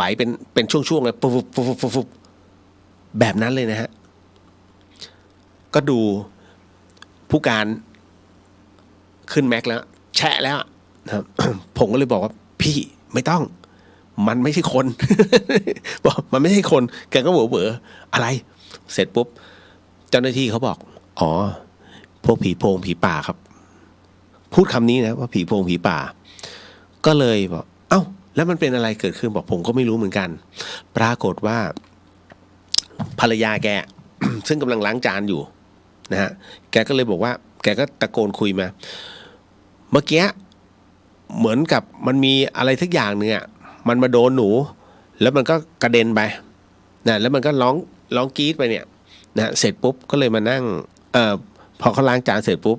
ผมก็เลยบอกมีของดีมีพระป่ะไม่มีแค่ลูกแก้วที่ผมมอบไว้ให้อยู่ในกระเป๋าเสื้อ นะฮะใช้คำว่าก็สันนิษฐานนะฮะสันนิษฐานว่าน่าจะเป็นเพราะลูกแก้วที่หลวงปู่ท่านเนี่ยอธิษฐานเอาไว้ให้เพราะผมแจกให้ทุกคนนั่นแหละแต่แล้วก็เรื่องเนี้ยที่ผมเล่ามาเนี่ยทั้งหมดแล้วลูกแก้วเนี่ยผมแจกหมดทุกคนเลยทั้งในรายการด้วยนะเพราะตอนนั้นทำไว้ประมาณ120 ลูกแล้วค่อยๆแจกจนหมดผมเหลือของตัวเองไว้เนี่ยลูกหนึ่ง นะฮะก็ยังอยู่ที่ธรรมสถานนะถามพวกที่ไปร่วมในอดีตน่ะนั่นนะฮะทั้งออฟโหลดทั้งหลายที่ผมแจกหมดเพราะต้องติดตัวไว้ดีกว่านะเรื่องตรงนี้ที่มันเกิดขึ้นโอ้นานมากแล้วมันก็เลยทำให้บอกว่าในป่าเนี่ยมันมีอะไรหลายๆอย่าง คุณอย่าไปบอกว่าเฮ้ยมันไม่จริงหรอกเรื่องเสือสมิงเรื่องไอ้นู่นไอ้นี่ครูบาอาจารย์ท่านเจอมาหมดแล้วฮะเราเองก็เจอเพราะผมเป็นคนที่ชอบเที่ยวป่ามากระหว่างป่ากับทะเลเนี่ยผมชอบป่าทะเลมันดูเวิ้งว้างแต่มันมีความสุขแต่ป่ามันดูลึกลับมันดูว่ามีอะไรและที่สำคัญคือมันสบายตาผมชอบแบบนี้ นะเพราะฉะนั้นเทสผู้ชายมันจะเป็นบูถ้าเทสผู้หญิงก็จะชอบทะเลอะไรประมาณนี้นั่นนะฮะก็เลยมองว่าเวลาไปไหนผมจะไปดอยนะฮะมันมีความสุข แค่ตรงนั้นใช้ธรรมชาติรักษาใจนะส่วนในเรื่องของจิตวิญญาณเนี่ยถามว่ามันมีไหมทั้งหมดทั้งมวลโลกใบนี้มีพลังงานท่านต้องเข้าใจก่อนนะว่าโลกใบนี้มันมีพลังงานมากมายอย่าไปบอกว่าไอ้นั่นไม่มีไอ้นี่ไม่หินหนึ่งก้อนก็มีพลังงานนะฮะท่านใดที่เคยเรียนจักระนะฮะคนที่เรียนจักระเนี่ยเวลาเขารักษาโรคเขาจะใช้หินแต่ละอย่างเนี่ยมันจะมีสีของมันแล้วแต่ละสีแต่ละชนิด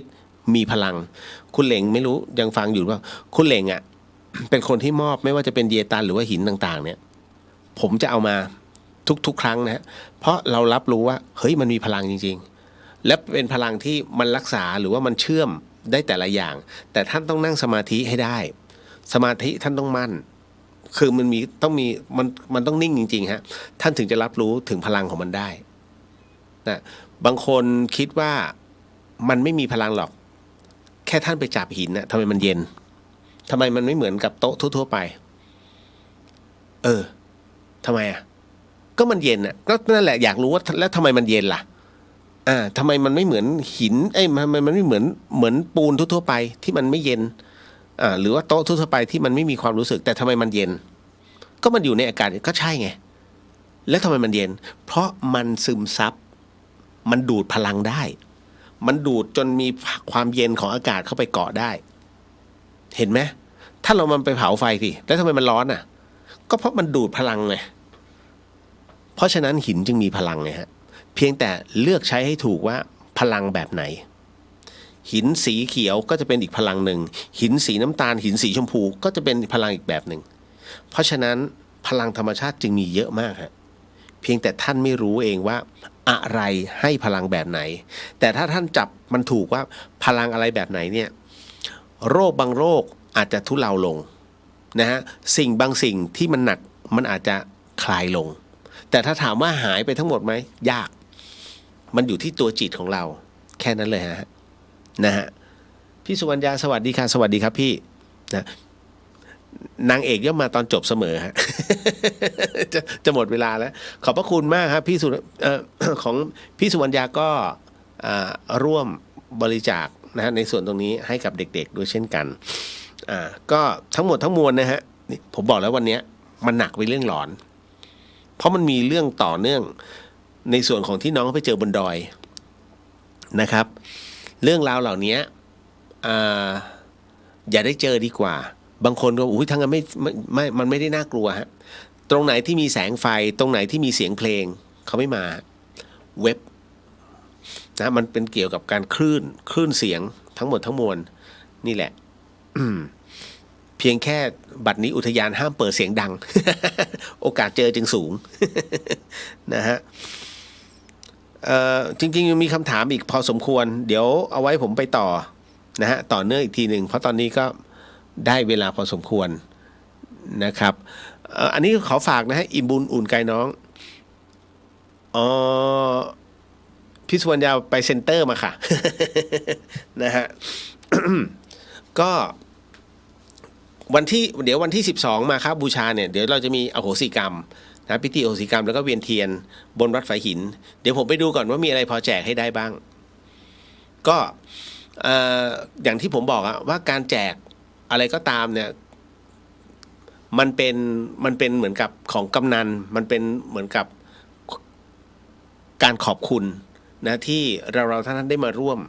ในการเวียนเทียนนะฮะของพระพุทธศาสนา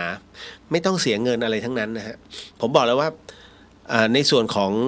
การทำบุญหรือว่าอะไรก็ตามเนี่ยท่านทำไปเถอะตามเหตุปัจจัยแต่ว่าถ้ามาตรงนี้ที่บนวัดฝายหินเนี่ยฮะตู้บริจาคไม่มีนะฮะมีแต่ให้ธรรมะคือการให้ธรรมะไม่ใช่การขอ นะครับ เพราะฉะนั้นเนี่ยเราขึ้นมาวัดสายหินสบายใจกว่านะครับแล้วก็เป็นวัดที่โอเพนมากนะครับอันนี้ก็เลยบอกไว้ก่อนน่าจะ6 โมงฮะ6 โมงนี่น่าจะประมาณเริ่มสวดทำวัดแล้วเดี๋ยวทั้งถามพระอาจารย์อีกทีนึงแล้วก็จากนั้นก็ตามด้วยการสวดน่าจะเป็นธรรมจักรแล้วก็ตามด้วยโอโหสิกรรมแล้วก็ตามด้วยในเรื่องของการเวียนเทียนแล้วก็จบนะครับนะตรงนี้จอดรถง่ายนะครับอากาศเย็นมาครับบูชาปีนี้เวิร์ก หลายงานฮะแล้วก็เช้าวันที่12ขอเชิญถนนเส้นวัฒนธรรมมชนะฮะมีการใส่บาตรเหมือนเดิมฮะก็จะเห็นพระ100 รูปนะเดินลงเขาเดินลงจากวัดฝายหินไปนะฮะขออนุญาตนะครับ รับพรเด้อสาธุสาธุสาธุสิทธิกิจจังสิทธิกรรมังสิทธิลาโภชโยนิจจังขอให้กิจและกรรมที่ท่านได้กำลังทำกำลังสร้างนั้นจนเป็นเหตุเป็นพลปัจจัยให้ถึงพระนิพพานในชาติปัจจุบันโดยเร็วพลันเทินโมทนาสาธุสาธุสิ่งหนึ่งสิ่งใดที่ผิดพลาดพลั้งไปก็ต้องขอสิ่งกรรมนี้ที่นี้ไม่ได้ตั้งใจหรือมีเจตนานะพบกันใหม่กับเรื่องราวดีๆแบบนี้ในเดอะเฮียนในโอกาสต่อไปฮะสวัสดีครับสาธุครับ